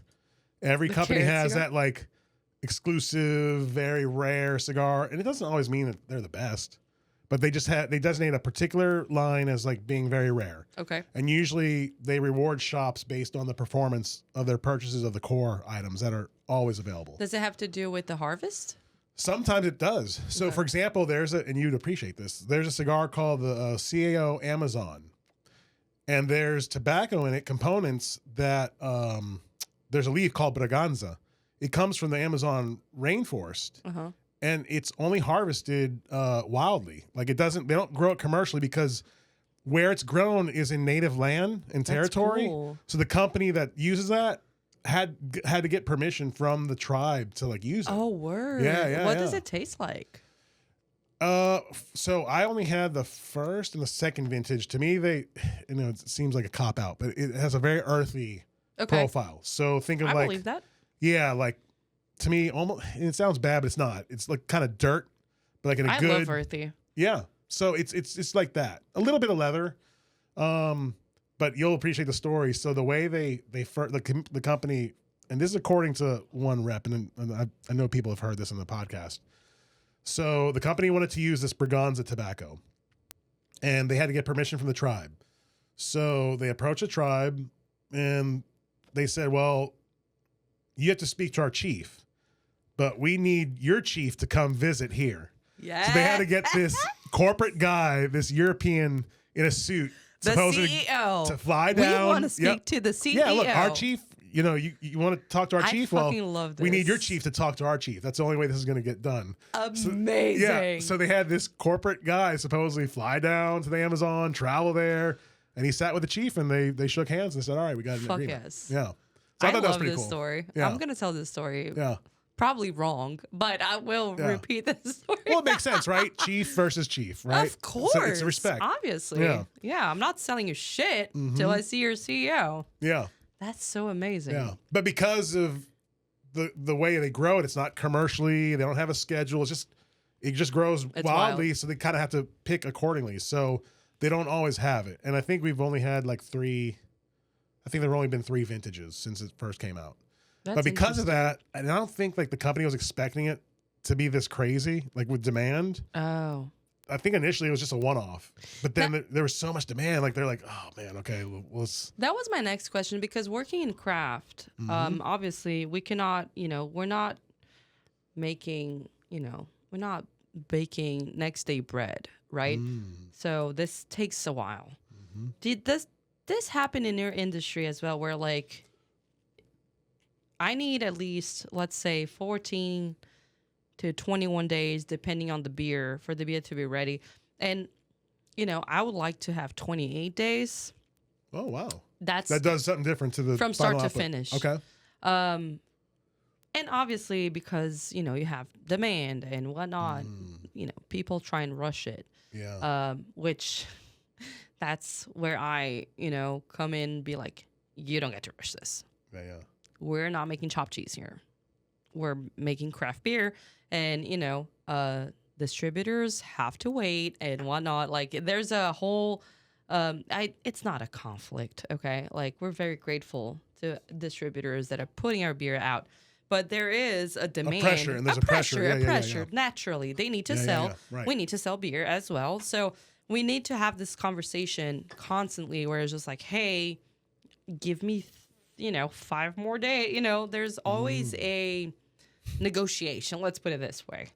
Does this happen here in this? I bet. Oh, yeah. Because as you said, like the demand went, skyrocketed, and it's just like the same. Like I worked for a huge brewery where they expended so much, and they bought more equipment, and they managed to meet somewhat the demand, which great for them, but there is an investment that you have to make.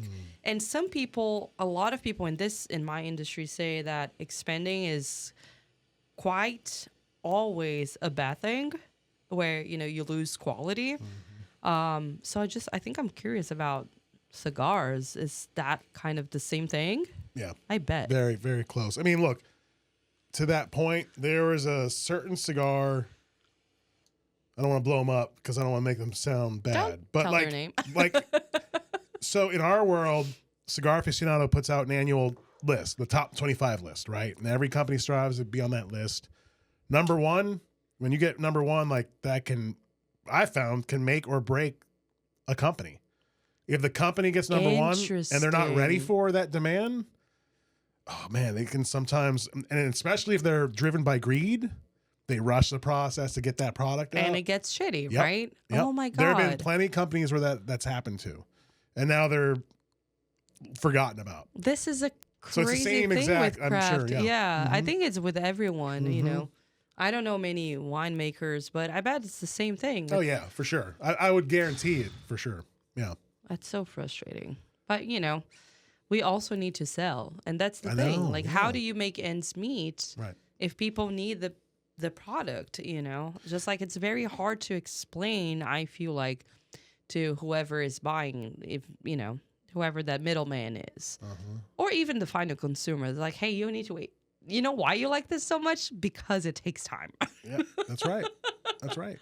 But the companies that I guess have been around forever, they have larger capacity, they can afford to like store stock. Or that. When they get that number one, then it's like perfect, always, you know? yeah, and more staff, they can afford, I'm sorry, Yeah, more support. Employees, more equipment. Yeah. So it's the same thing. Oh, well. Now, when you're not drinking beer, so you mentioned mezcal. I'm very intrigued about mezcal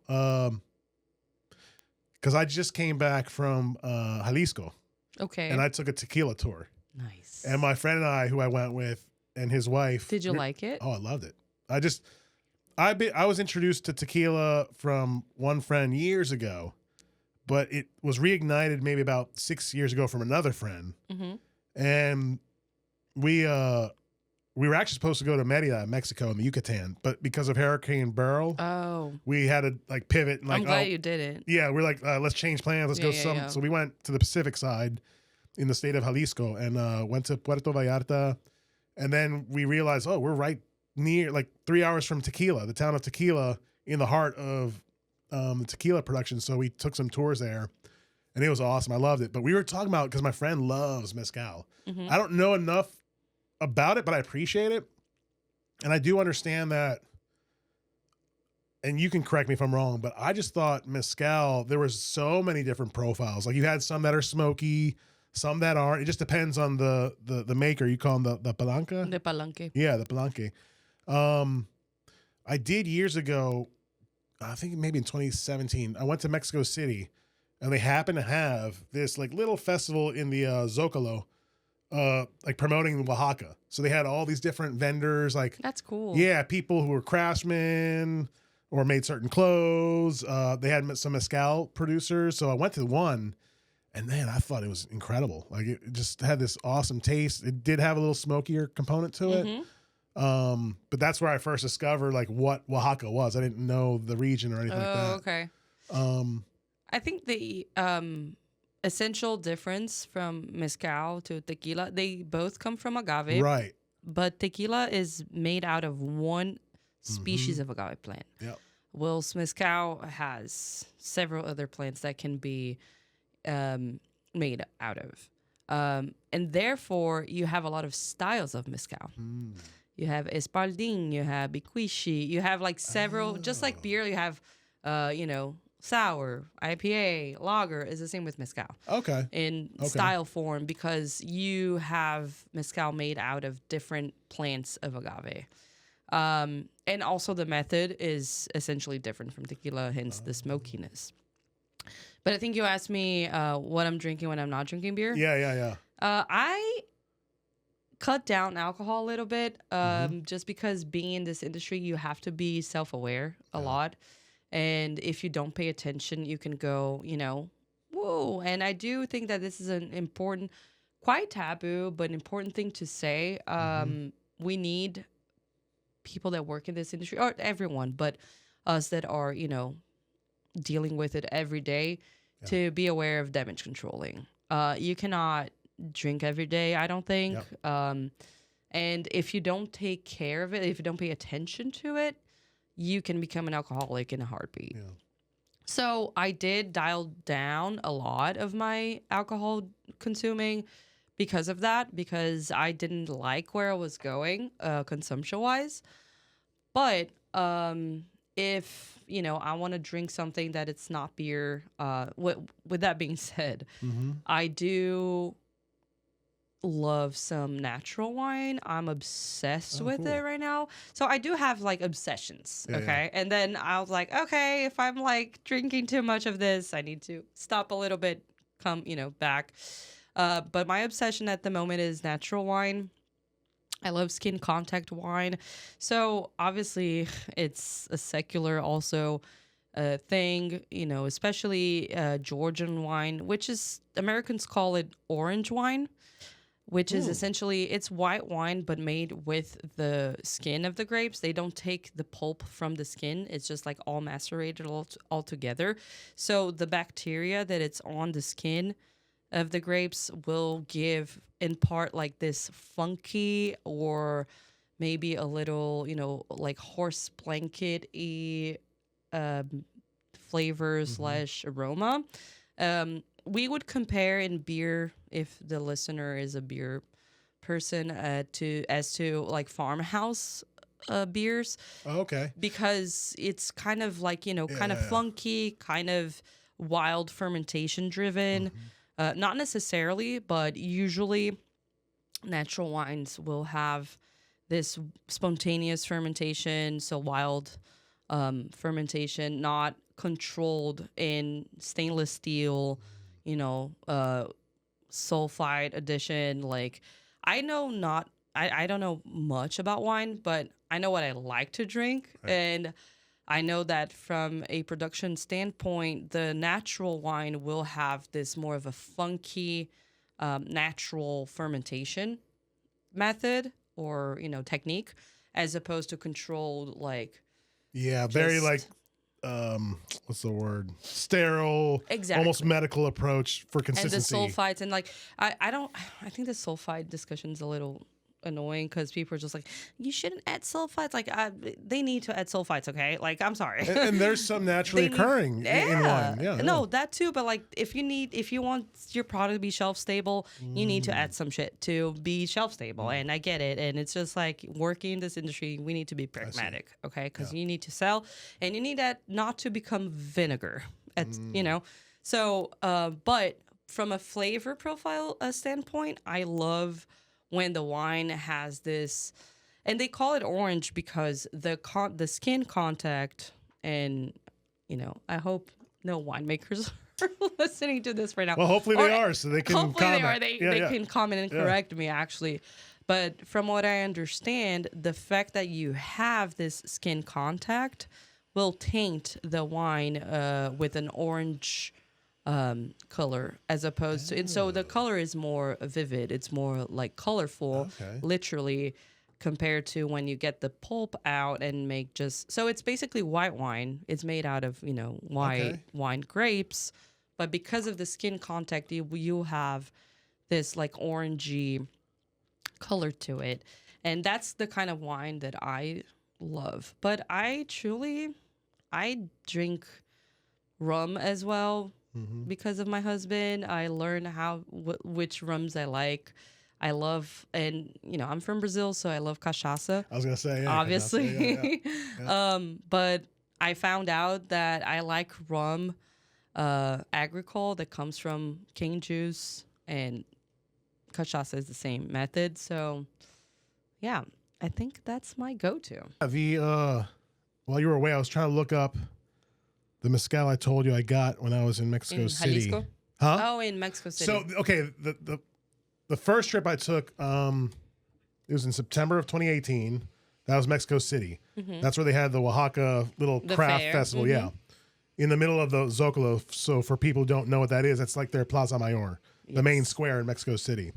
It And must have been busy. oh, it was huge, and I wasn't expecting that. So I Mexico was, City has 20 million people? dude, it's huge. incredible. Yeah.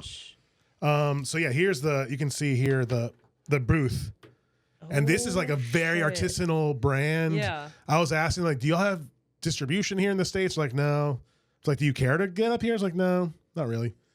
So I guess they're happy with what they're doing. I mean, I love but that. to me, that's like more That's a gorgeous purist. label. I know, I think so too. Purist That's more how? purist from the sense of like doing it for the craft Yep. and not for profit, which I'm not faulting anyone who's doing it for profit, right? We got to live, we got to pay the bills, but I guess when someone's motive is more for passion, to me that's more intriguing. I think it's also what we were just talking, like, when you realize that demand is higher, what are you going to do about it?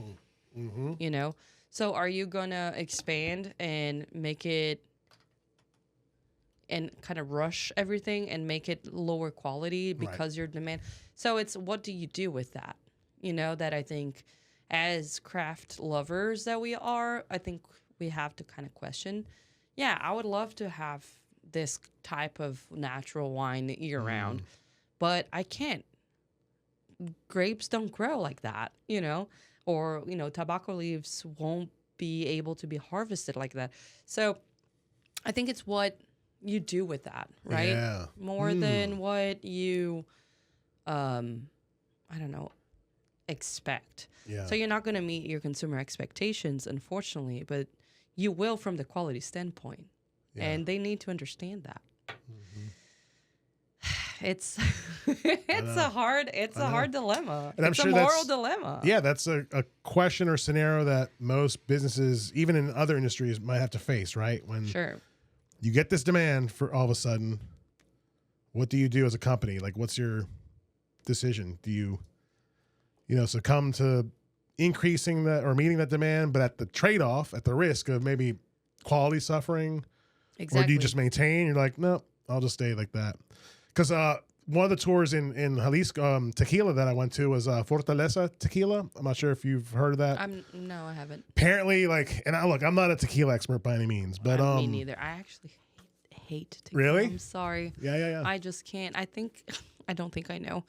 That was my first teenager. bad. Oh, Mhm. yeah. So I Yeah. cannot. Yeah. Sorry, Mom. if I you're had that too. listening to that. Yeah. I just like Yeah. the smell of it. It's Yeah, you like, have that oh, condition reflex. It's like, nope, nope. negative. Like you associate negative. poison. Yeah. Wow. Seriously. But I'm sorry. No, but a lot of Americans I've found that's a very common That's their sentiment. Like, I guess their first exposure to tequila was bad tequila, and they overindulged, and they had a negative reaction to it. So it's a I get it. strong beverage. yeah, but it can be like there's some that are made in a very respectable manner where it's more of Oh, a yeah. craft and it's Yeah. more of a sipping. It's not one to abuse. Have you had it with the warm?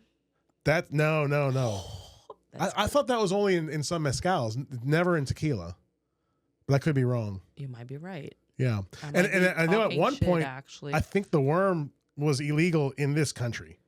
Oh, I didn't have it here. Yeah. Yeah, no, but I think they lifted that somehow. Oh, so okay. I know for a while because I remember that was a thing. Like, oh, you got to have it with the worm. With the It's worm, best. yeah. But I think it was banned here in this country at one point. But now I think they lifted it. I mean, there you might be. cannot even make cheese from raw milk. I know. Who could, possibly about think of that. drinking tequila with worms in it? Are you a cheese fan? I love cheese. I'm obsessed with cheese. My father used to make cheese. No.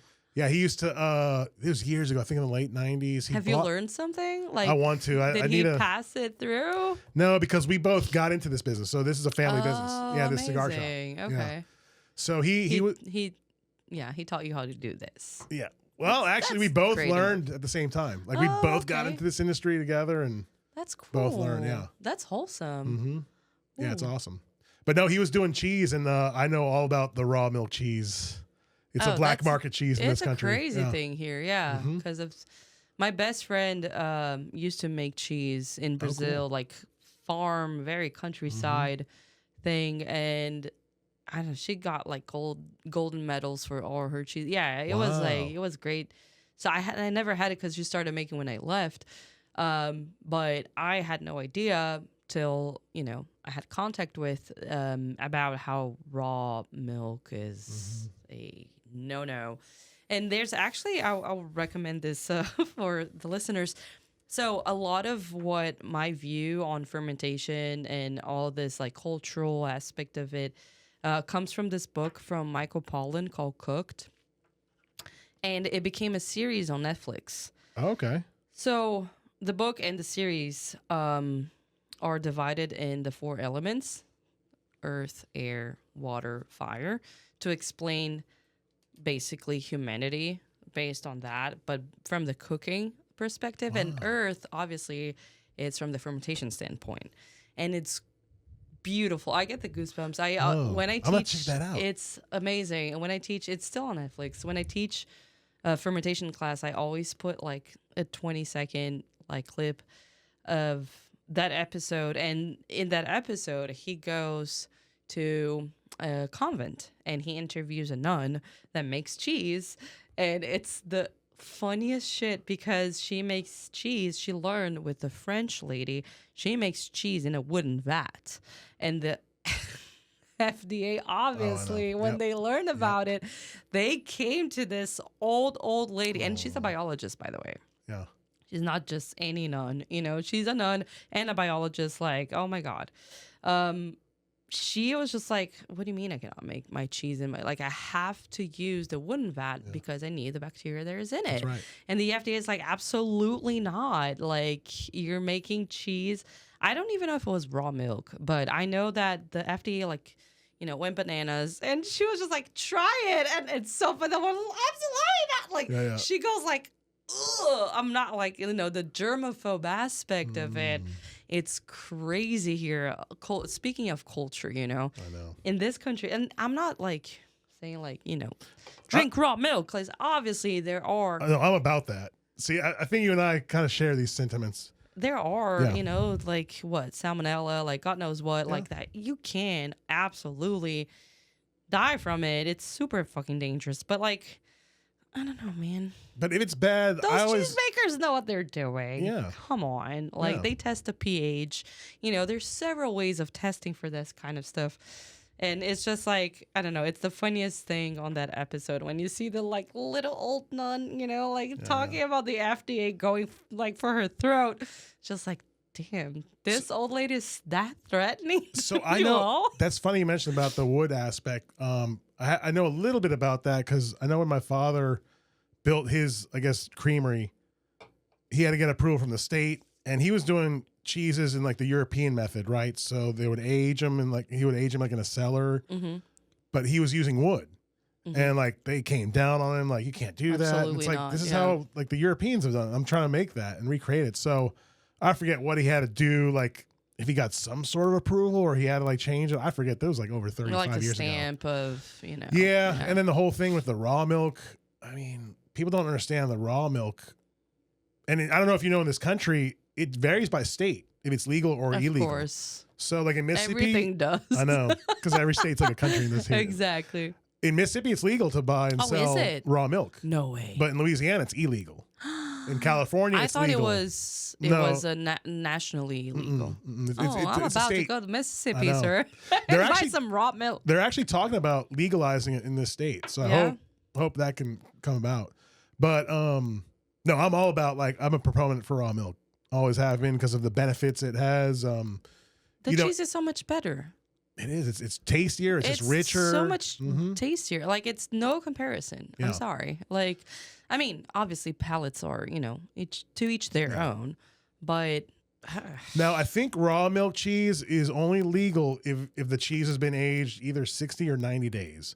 But like the real cheeseheads, they want the youngest cheese with raw milk because it's creamier. And it was funny when Pops was doing that. He never did the raw milk cheese, but he would talk, because he was selling to like high-end restaurants all over the country.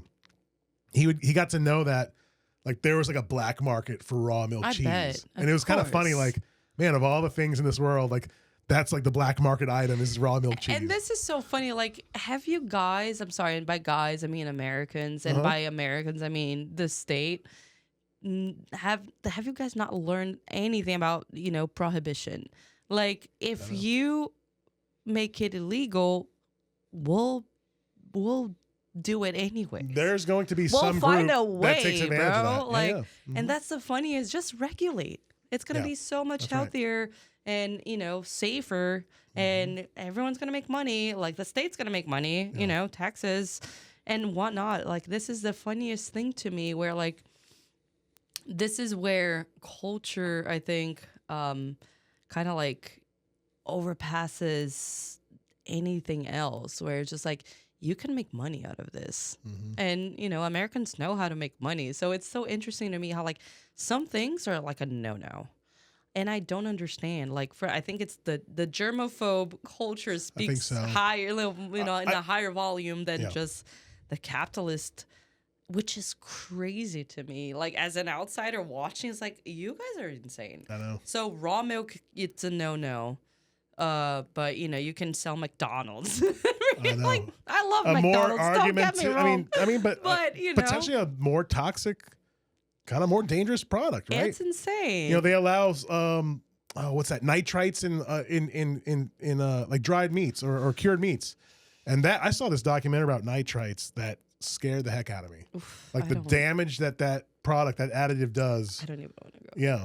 But you're right. I mean, look, the FDA, I'll say it, like in my view, they've never been like in it for the benefit of people. I mean, it's just weird. No, it's benefit of the industry, Yeah. the macro industry. That's right. And this is a very curious or like interesting point when it comes to at least beer, and I bet cigars go through that as well, or maybe in a smaller scale. But the benefits that macro has, as opposed to us local, small producers. It's pathetic, and it's pathetic because there is a huge lobby from macro. I'm not even being a conspiracy theorist. No, it's That's how it goes. Or like macro is just like, no, like fuck those guys, and like let's not make them thrive, and more taxes. And the lobby's just like, no, you cannot self-distro, you cannot do this, you cannot do that, and it's just like, okay, we're. Our revenue is peanuts comparing to you, Ebbing Bev, or Sapporo, or whoever the fuck. Like, this is mind blowing to me that these guys are so threatened by craft that they are mining all the laws and they're lobbying hard against us. And it's just like, oh my God, are you that scared?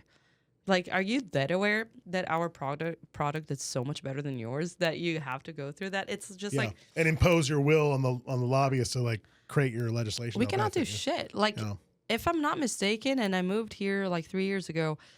So Tin Roof is kind of it is the oldest microbrewery in Baton Rouge. in the state. Oh, really? I mean, Abita existed obviously, but Abita became a huge, a larger entity. Yeah, like they're, I think, considered craft, but they're big. My father worked there too. No. Yeah. I need to meet this guy. I know. Look at your father. He makes raw. I've tried to get him cheese on the milk. show. Like, he has more interesting stories than I do. What did he do at Abita? He was a brewer. Just a brewer there. What? Mm-hmm. I need to get to know your dad. You know what beer he said he hated doing the most? It was the Strawberry. Yes. What? How did you know that? Have you heard about that from other brewers? I'm sorry. Can I talk shit about other beers? It's up to you. I don't want to be that person. Look, don't even say. Look, I'll tell you why he didn't. I'll tell you why he didn't like it. It was just the process. It was just more laborious. I guess having to lift the puree that came in, however it came in. I don't know if it was in bags or buckets or what. But he said, hey, wait, it was just too much on me. But yeah, he hated that. But I will tell you something though that I do find really curious and interesting about Abita. Whenever I moved here, so I started at Tin Roof bartending. Okay. And every single person that came into the bar asked me if I had an amber beer on draft. And I'm like, what year is today? This is a 90s. Like, everyone that like makes beer, studies beer, loves beer.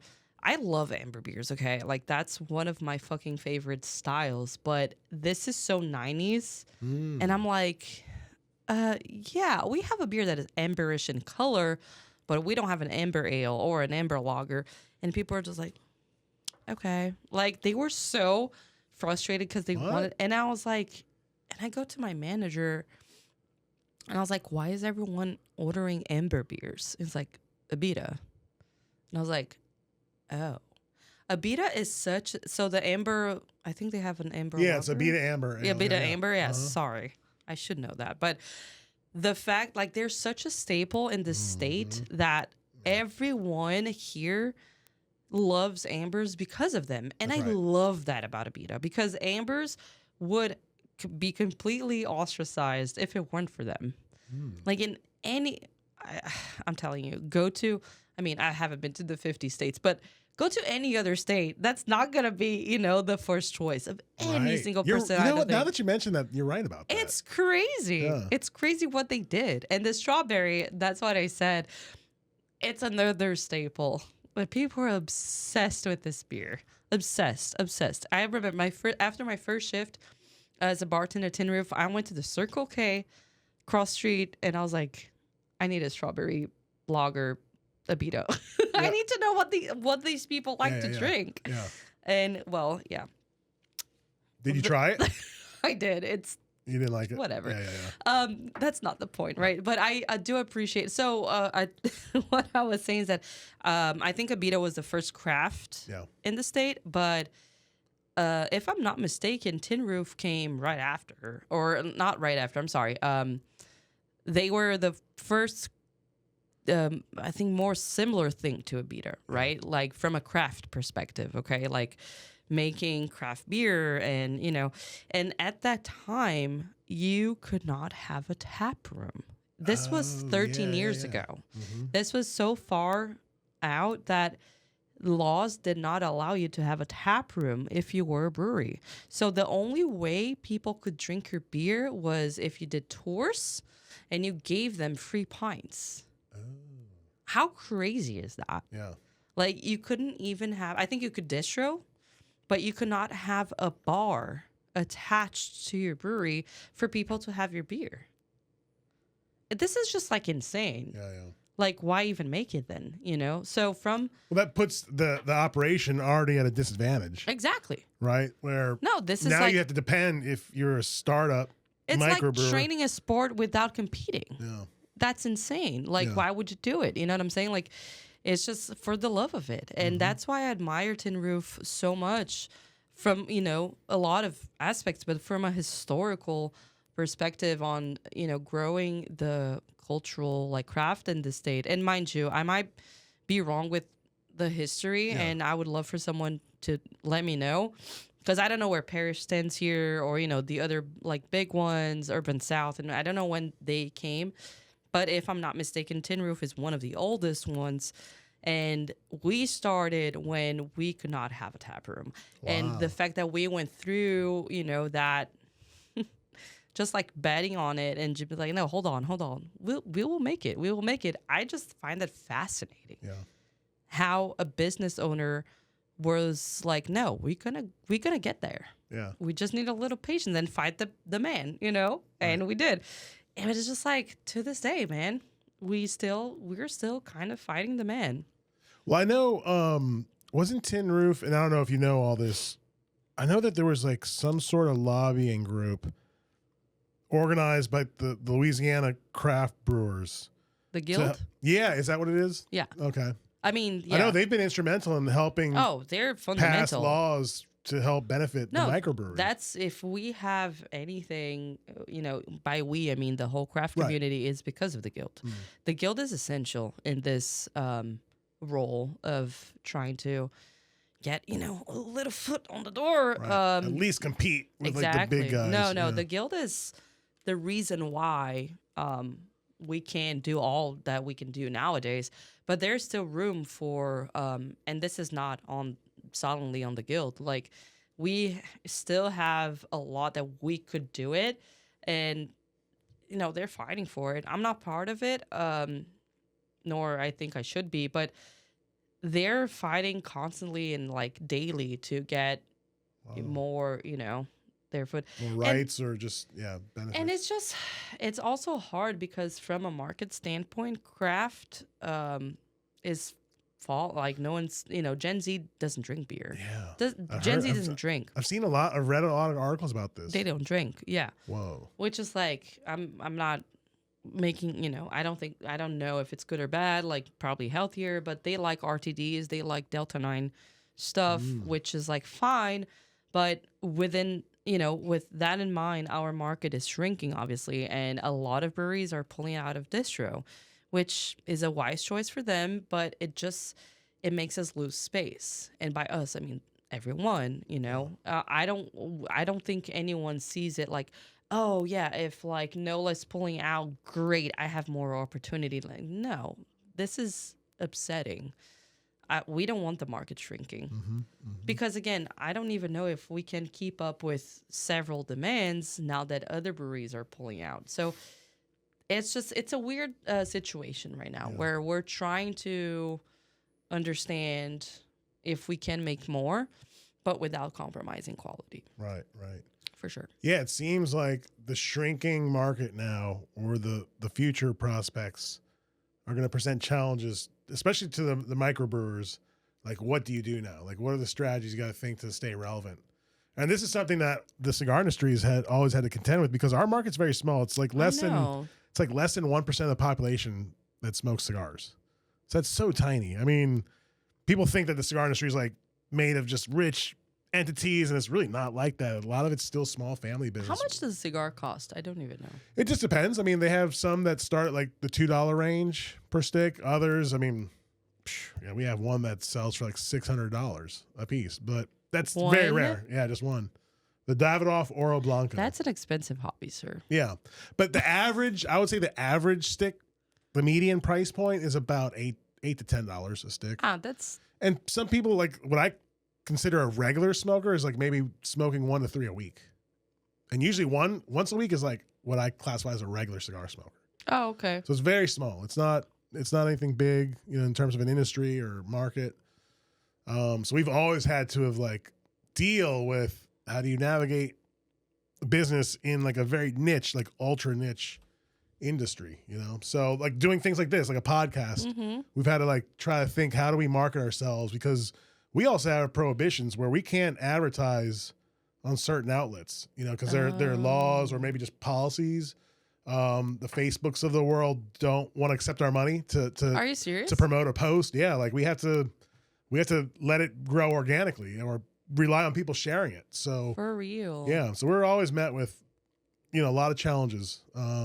But you have cigar bars. Yeah. Right? Yeah. There's cigar. And look, it also depends on the jurisdiction. Like there's some places in this country, a shop can't even allow smoking in their own shop because the local government bans it or the state government bans it. You don't have hookah shops here?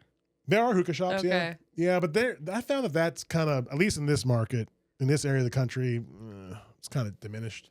Oh, yeah? In New York is a thing. Is it a big thing there? Yeah, Dominicans are obsessed with it. Oh, really? Oh, yeah. Wow. I mean, my husband is Dominican. That's how I know it. Okay. It's like in Astoria, in Queens, New York, is like every corner you'll have a hookah shop. That's where y'all were living? It was in Astoria? No, I lived in Brooklyn. He lived in Queens. Okay. But he's born and raised in Queens. So as a Dominican, like that's part of his culture. So that's how I know it. Okay. Which I thought it was really funny because I was just like, wait, what? You guys go out to... He didn't do it as much, I don't think. I think he did it when he was a teenager, but it's just like a thing. It was a thing among the DR community. It's just like hookah. It's just like... That's funny. Like, that's crazy. It's so, I don't know, intense, the smell, right? Yeah. Like it's... And I don't know. But smoking it because it's filtered through water, right? It does allow for a cleaner smoke. Weirdly enough, it's almost like a vape before vape was a thing. Okay. The way I guess the sensation is. But yeah, around here it's not. I mean, there have been some, but I found that like the hookah bars that pop up, they just don't last long. What about in New Orleans? I don't really know. I mean, I know for a while it was, but I haven't really lived in that market the last 12 years. I'll go there almost every week. I would think that hookah and cigars, they don't walk together. Yeah. Okay. Different. They clash, yeah. Kind of like vape. Like you don't see, and even a lot of our cigar smoker clients, they don't smoke cigarettes. Like they only just focus on cigars. I mean, yeah. So it's Why like its would you? own, it's its own category. Its own Of course. thing. It's a like degustation kind of thing. Yeah, it's a tasting. Yeah. I can see that. So what can we try What next? now? I think we should have voodoo since you're an IPA person. Okay. And this is a good batch. Yeah. I was just looking at the date. Okay. All batches are good batches. No, Yeah. it's just like I'm very proud of this one. Have you ever aged beer? Oh yeah. Cellared beer? Yeah. Not I know you can't really cellar all beers, but like there's some that a person, if they wanted to, they can cellar a beer, huh? Yeah. So at Tin Roof, we did a few. We actually aged the beer in mezcal barrels. Whoa, cool. That was fun. We don't do that a lot at Tin Roof because of structure and space. Okay.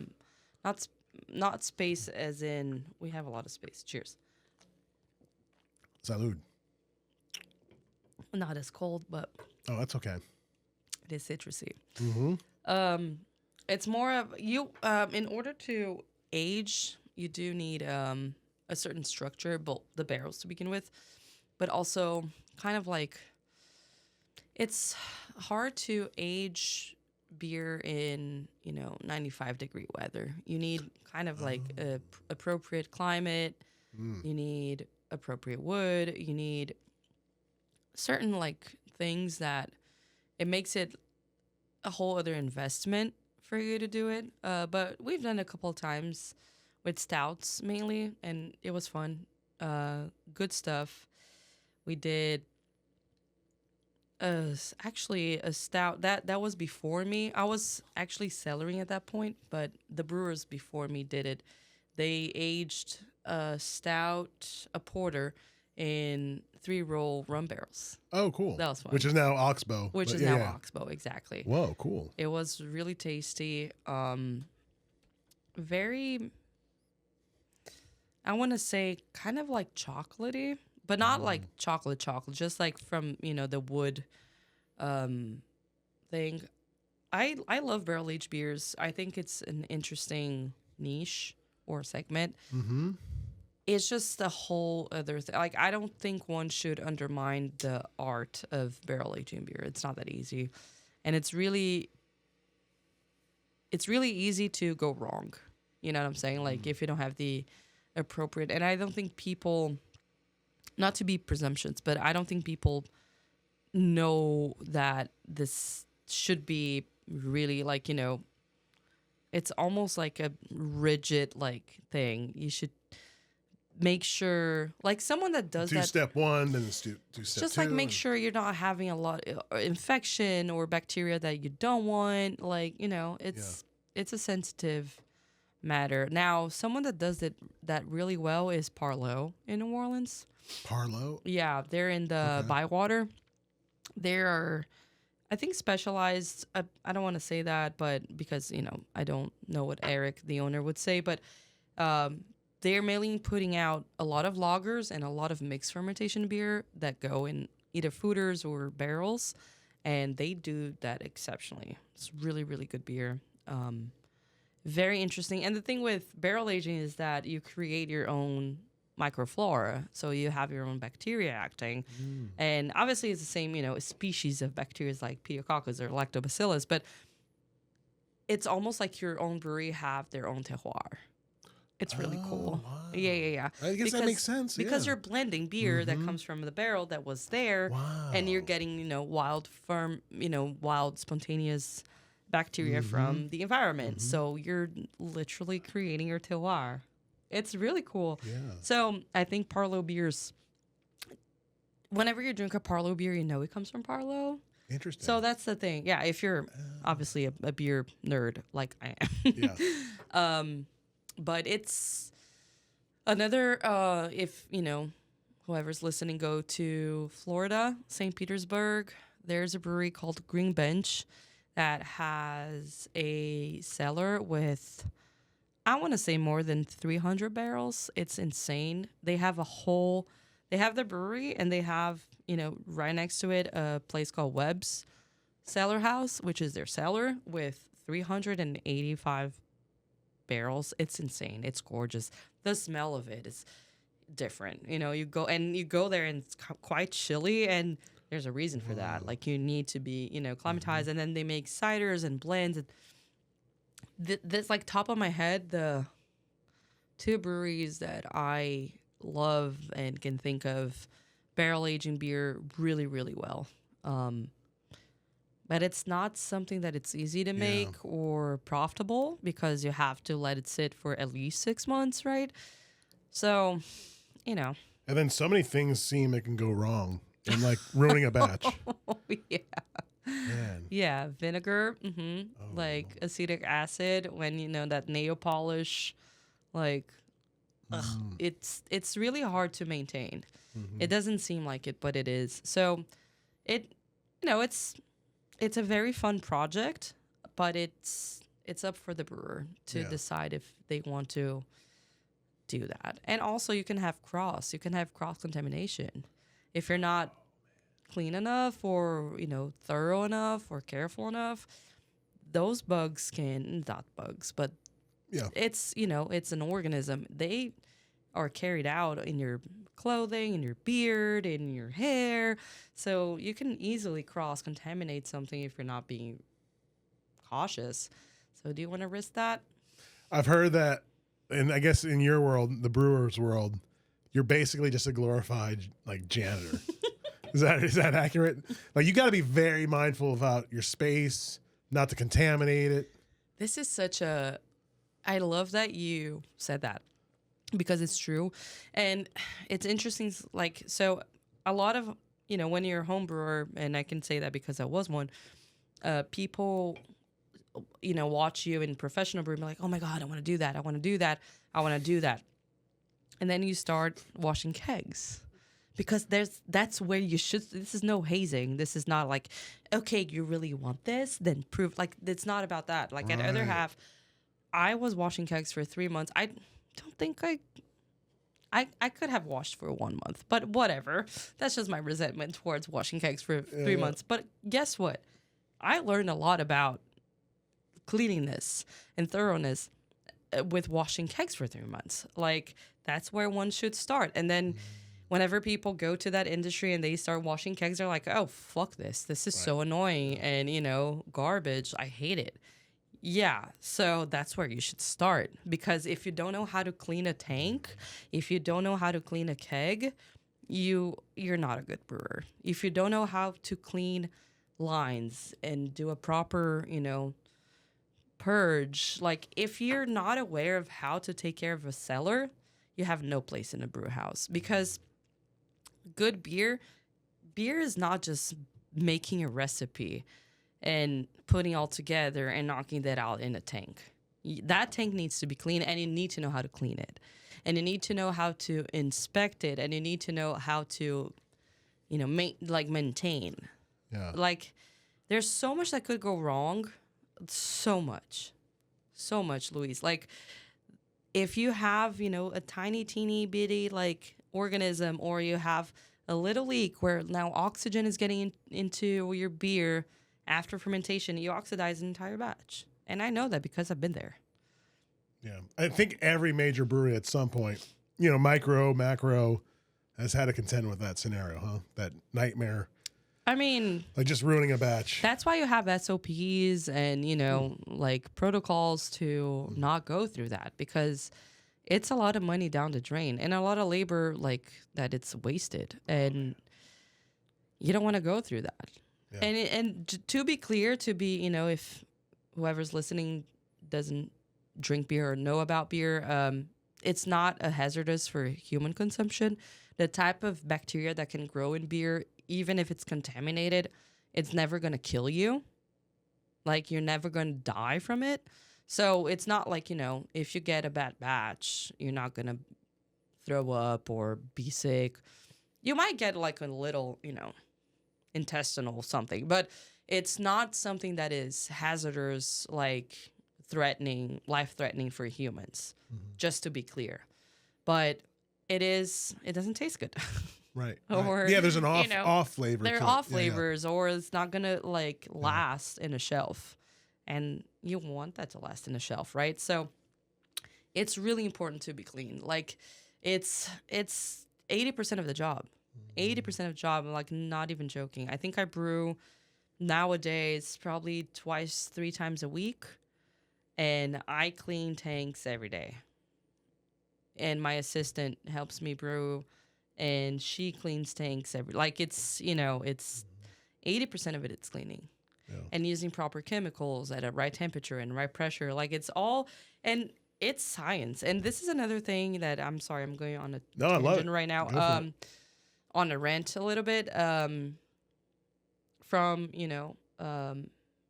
labor perspective, it is so unfair that the market as a whole pays us not as well as any other scientist, because we might not have chemical engineering,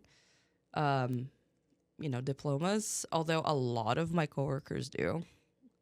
A lot of them are microbiologists and chemical engineers. They just do this because of their love for beer. But we are essentially working with microorganisms and using chemicals, and it's a very risky and like high demanding intellectually and physically labor like job, and no one pays it. I'm talking about the industry in general, Right, okay? right. The country as a whole, they don't pay brewers as a high functioning like scientist or high labor like construction worker kind of wage, and this is crazy to me. Is there a union of brewers? No, not in this country, Oh. which is really sad. They're trying each state.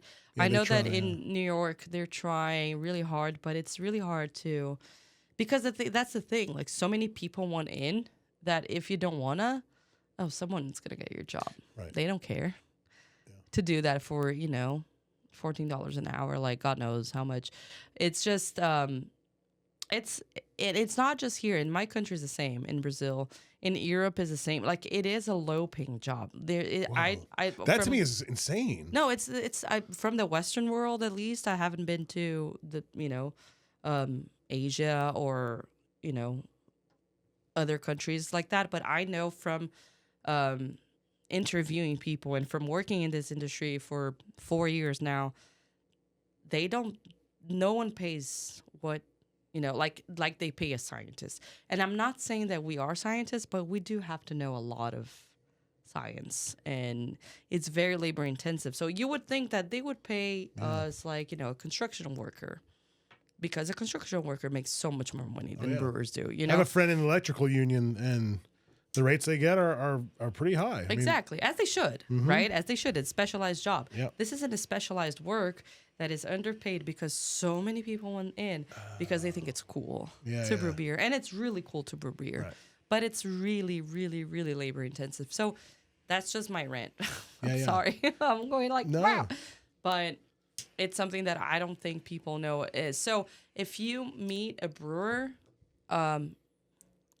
you now know that they love what they do, because they're not this for the money. I guarantee you. Yeah, there are other guarantee industries or you. jobs. If it's about the money, this isn't it. This isn't it. That's like our industry too. Yeah. I bet. How is it like for a manufacturer?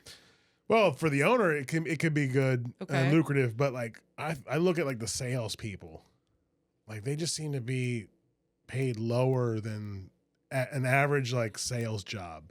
But I also think it's economics too, because it's such a small market, and we're just not rich as an industry, believe it or not.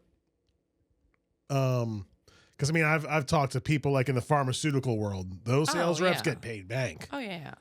But mind you, like even I want to make just an addendum, if I may. Like owners at breweries also are not making money. Just FYI. I think I'm not saying like, oh, they're profiting over our, like, I don't. Yeah. I know for a fact that that's not true.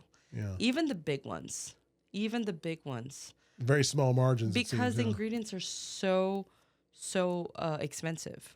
CO2, grain, yeast, everything that we buy, because we're not buying bulk from Monsanto, like, the big guys are. Yeah. It's super, and the labor, obviously, like, yes, we could be, making more money, but the labor is super expensive if you think about it, because you cannot automate things in the micro perspective. Maybe, yeah. The macro you can, but you have to pay people still to can, to brew, to, pitch yeast, whatever. So the owners are also not making money. Just to be clear, I don't know if that's different in the cigar world. It depends on the company too. Like a lot of the small companies, like their owners struggle too. So, but like, I guess once you reach a certain point in demand and production, it can be lucrative. But it's for the love of it. Yeah. And that's quite, there's, it's wholesome. There's beauty in it. But like, do we need to, Yeah. But I mean, I tell that to people who are interested in entering the cigar world. I mean, I've gotten questioned, all these years. I've been doing this for over 23 years. If you want to open up your own shop or own your own brand, like, expect not to make money for X amount of years, like a long time. Oh, okay. So it And, takes a while to establish yourself. Yeah. It's very competitive. It's tough. And do it because you love it. And fortunately, like I had a career path for one industry, but I didn't want to do that. And I decided to devote it to the cigar trade because I loved it that much.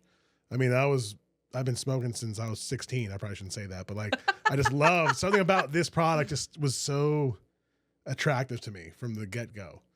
Are you doing for 23 years in Baton Rouge? As a career. So I've been smoking since 96. And then I got my first job in the industry in 2003 Oh, okay. as a part-time sales associate at a local shop in Metairie. In Metairie, okay. That's And then, cool. and unfortunately for that company, they were owned by a large convenience store wholesaler. So I was promoted to oversee like their premium cigar division. So that included like wholesaling cigars to other entities and purchasing, responsible for millions of dollars of purchasing cigars a year. So Wow. like that gave me more insight than some other shop owners who the majority of shops start as like a hobbyist endeavor, which is cool. I mean, they're passionate about it. The same in beer. Yeah. But I had a little bit more like, fortunately, more insight into like the corporate workings of the industry. That's interesting. So Yeah. let's say you waited a long time before you Yeah, and then we opened up, my business. father and I opened up our first store in Covington in 2010. And then we opened the Baton Rouge store in 2012. Oh, you still have the Covington one. We closed the Covington in 2015 and moved it to Metairie. Oh, okay. So yeah, I wanted to keep the Covington store open. It's just we didn't have people we can trust to like really work it because Yeah. it would have been kind of like their own. Remote. Yeah. And we just didn't have that. So how many stores do you have now? Just two. Two. Okay. Two, and then we're doing a lot more online sales. That's been an initiative for us personally. Like so, hence the whole reason for this podcast. There's no secrets. Is to advertise our e-commerce site. Oh, okay. There's a whole You purpose of this guys go production. shop at habanaport.com. Thank you. Yeah. So Am I I mean, doing this right? Sorry, yeah. I'm really bad with the influencer thing. No, I like it. That's cool. Yeah. So do you ship like countrywide? Yep, the whole country. Yeah. No way. Yep. So that has Wow. potential, but we're doing it very slow Okay. because we're not like the big guys. We don't have like I'm the one pretty much fulfilling those online orders and until we can kind of grow it accordingly. So Gotcha. yeah. That's cool. Do you have a lot of walk-ins? Yeah. like, oh, Yeah. what That's is the this? majority of our business sales, just walk-ins. Yeah. Seriously. Yeah. Mm-hmm. That is so interesting. I would not imagine people. I would imagine people like as hobby, like, oh, we know about this store, or they have either like a group of friends that love it, but just like someone coming in like, Oh, so you mean from that? Okay. kind I of thought like curious cats. No, you know? no. The majority is still like regulars who they know the product. I thought you meant when you meant walk-ins, just anyone who just walked into the store. No, just like people just like, oh, what is that? Yeah, no, that's like, if I had to kind of guess anecdotally, like less than 5%, Okay. maybe even less than 2%. The majority of our sales is Are like regular consumers. And that took years to develop, Of course. So I remember like with every store opening, like our location, if we did $100 in a day, like we were like, oh yeah, that's awesome. So yeah, we couldn't survive on that today, but especially, I mean, just like other industries we've seen the cost of our product just skyrocket, especially since COVID. Well, I bet. That's rough. Yeah. So look, I think this is a good time to end it here, Let's Maria. wrap. This is fun. It was so fun. Yeah, it's great to know you, and Oh my God. especially international, because I'm intrigued. I like to travel, so I've been exposed, fortunately, to other cultures and people, and I'm just always fascinated. So Thank you But- for but having it's- me. This yeah. was really fun. we'll have to do this again. You're always invited. So if you got a new beer coming out, or just want to rap, I'll send you some. yeah. I did not know you were a beer drinker. Mm-hmm. So I'll think about the pairings. Okay. Yeah, and do I'll that. I'll teach you about cigars too if you want to learn. Yes, please. Yeah. But before we end it, we have one segment. Okay. If you would indulge me, it's a rapid fire round of questions. Uh-oh. Pretty simple. You ready? Not really, but let's go. All right. Number 1, Tabasco, Crystal, or other hot sauce. Tabasco. All right. Number 2, what is your favorite vacation destination? Anywhere by the ocean. Nice. In the Atlantic, In the- preferably. Cool. Number 3. So I'm gonna change it up because you don't really smoke too many cigars, so I'll equate it with beer. If you could drink a beer with anyone, dead or alive, who would it be? Anthony Bourdain. Whoa, good one. Let's see. So I'll change it because you're not really cigar centric. All right. Your desert island beer from the company you work, and then your desert island beer for any other beer in the world. If you could only choose one beer for the rest of your life. I hate that. I know. Because I want to give a good answer, although I know the expectations are high. It's just like my first obvious answer would be Miller High Life. Okay. Which is corny because every brewer drinks that. Oh, really? Is that like the brewers? Oh, that's like the beer? brewers, yeah. Come on. That's code, okay? Like if you go to a dive bar and you order a Miller High Life and a Fernet, the bartender knows you're a bartender. Yeah. Oh. That's Don't let the secret out. I mean... Yeah, no. I mean, if you want to do that and you're not a bartender, they'll learn. Who drinks Fernet if they're not hate themselves, and they're bartenders? That's funny. Although I love Fernet, but my first instinct would be Miller High Life. My first, my actual thought through answer from a craft perspective would probably be Pilsner Urquell. A Czech Pils that it's a staple within the lager world. From Tin Roof, that's a hard one because I love Voodoo and I'm not a hazy IPA fan. So that's a funny answer. But I do think that I would go with Voodoo. Just because it's the most... I don't know, consistence, wise is the best beer I think I make, honestly. Yeah, kind of to your point. I mean, this is the beer that you're known by. You got to be most consistent. And I think I'm doing a better job, honestly. I became the head brewer in August. So, less August 2023 for whoever's listening this in the future. So less than a year ago. And this is my utmost challenge, and I think I nailed it. Not to be, presumptuous, but the other beers, I like it, and I think I'm getting there where I want to be, where I think it's excellent. This, I think it's excellent. So I think I would say Voodoo. As my desert island tin roof beer. Okay, cool. Last question. Who would you want to hear or see on a future podcast episode? With you here? Mm-hmm. I kind of want to say my husband, but that's corny. No. Oh, we'll get him on. Just because I want to see and see how he fares. How he goes. No, he's a sweetheart. He's a shit. I love him. It's just like podcast wise, I don't know if he would how he would react. Has he ever been on a podcast? I don't think so.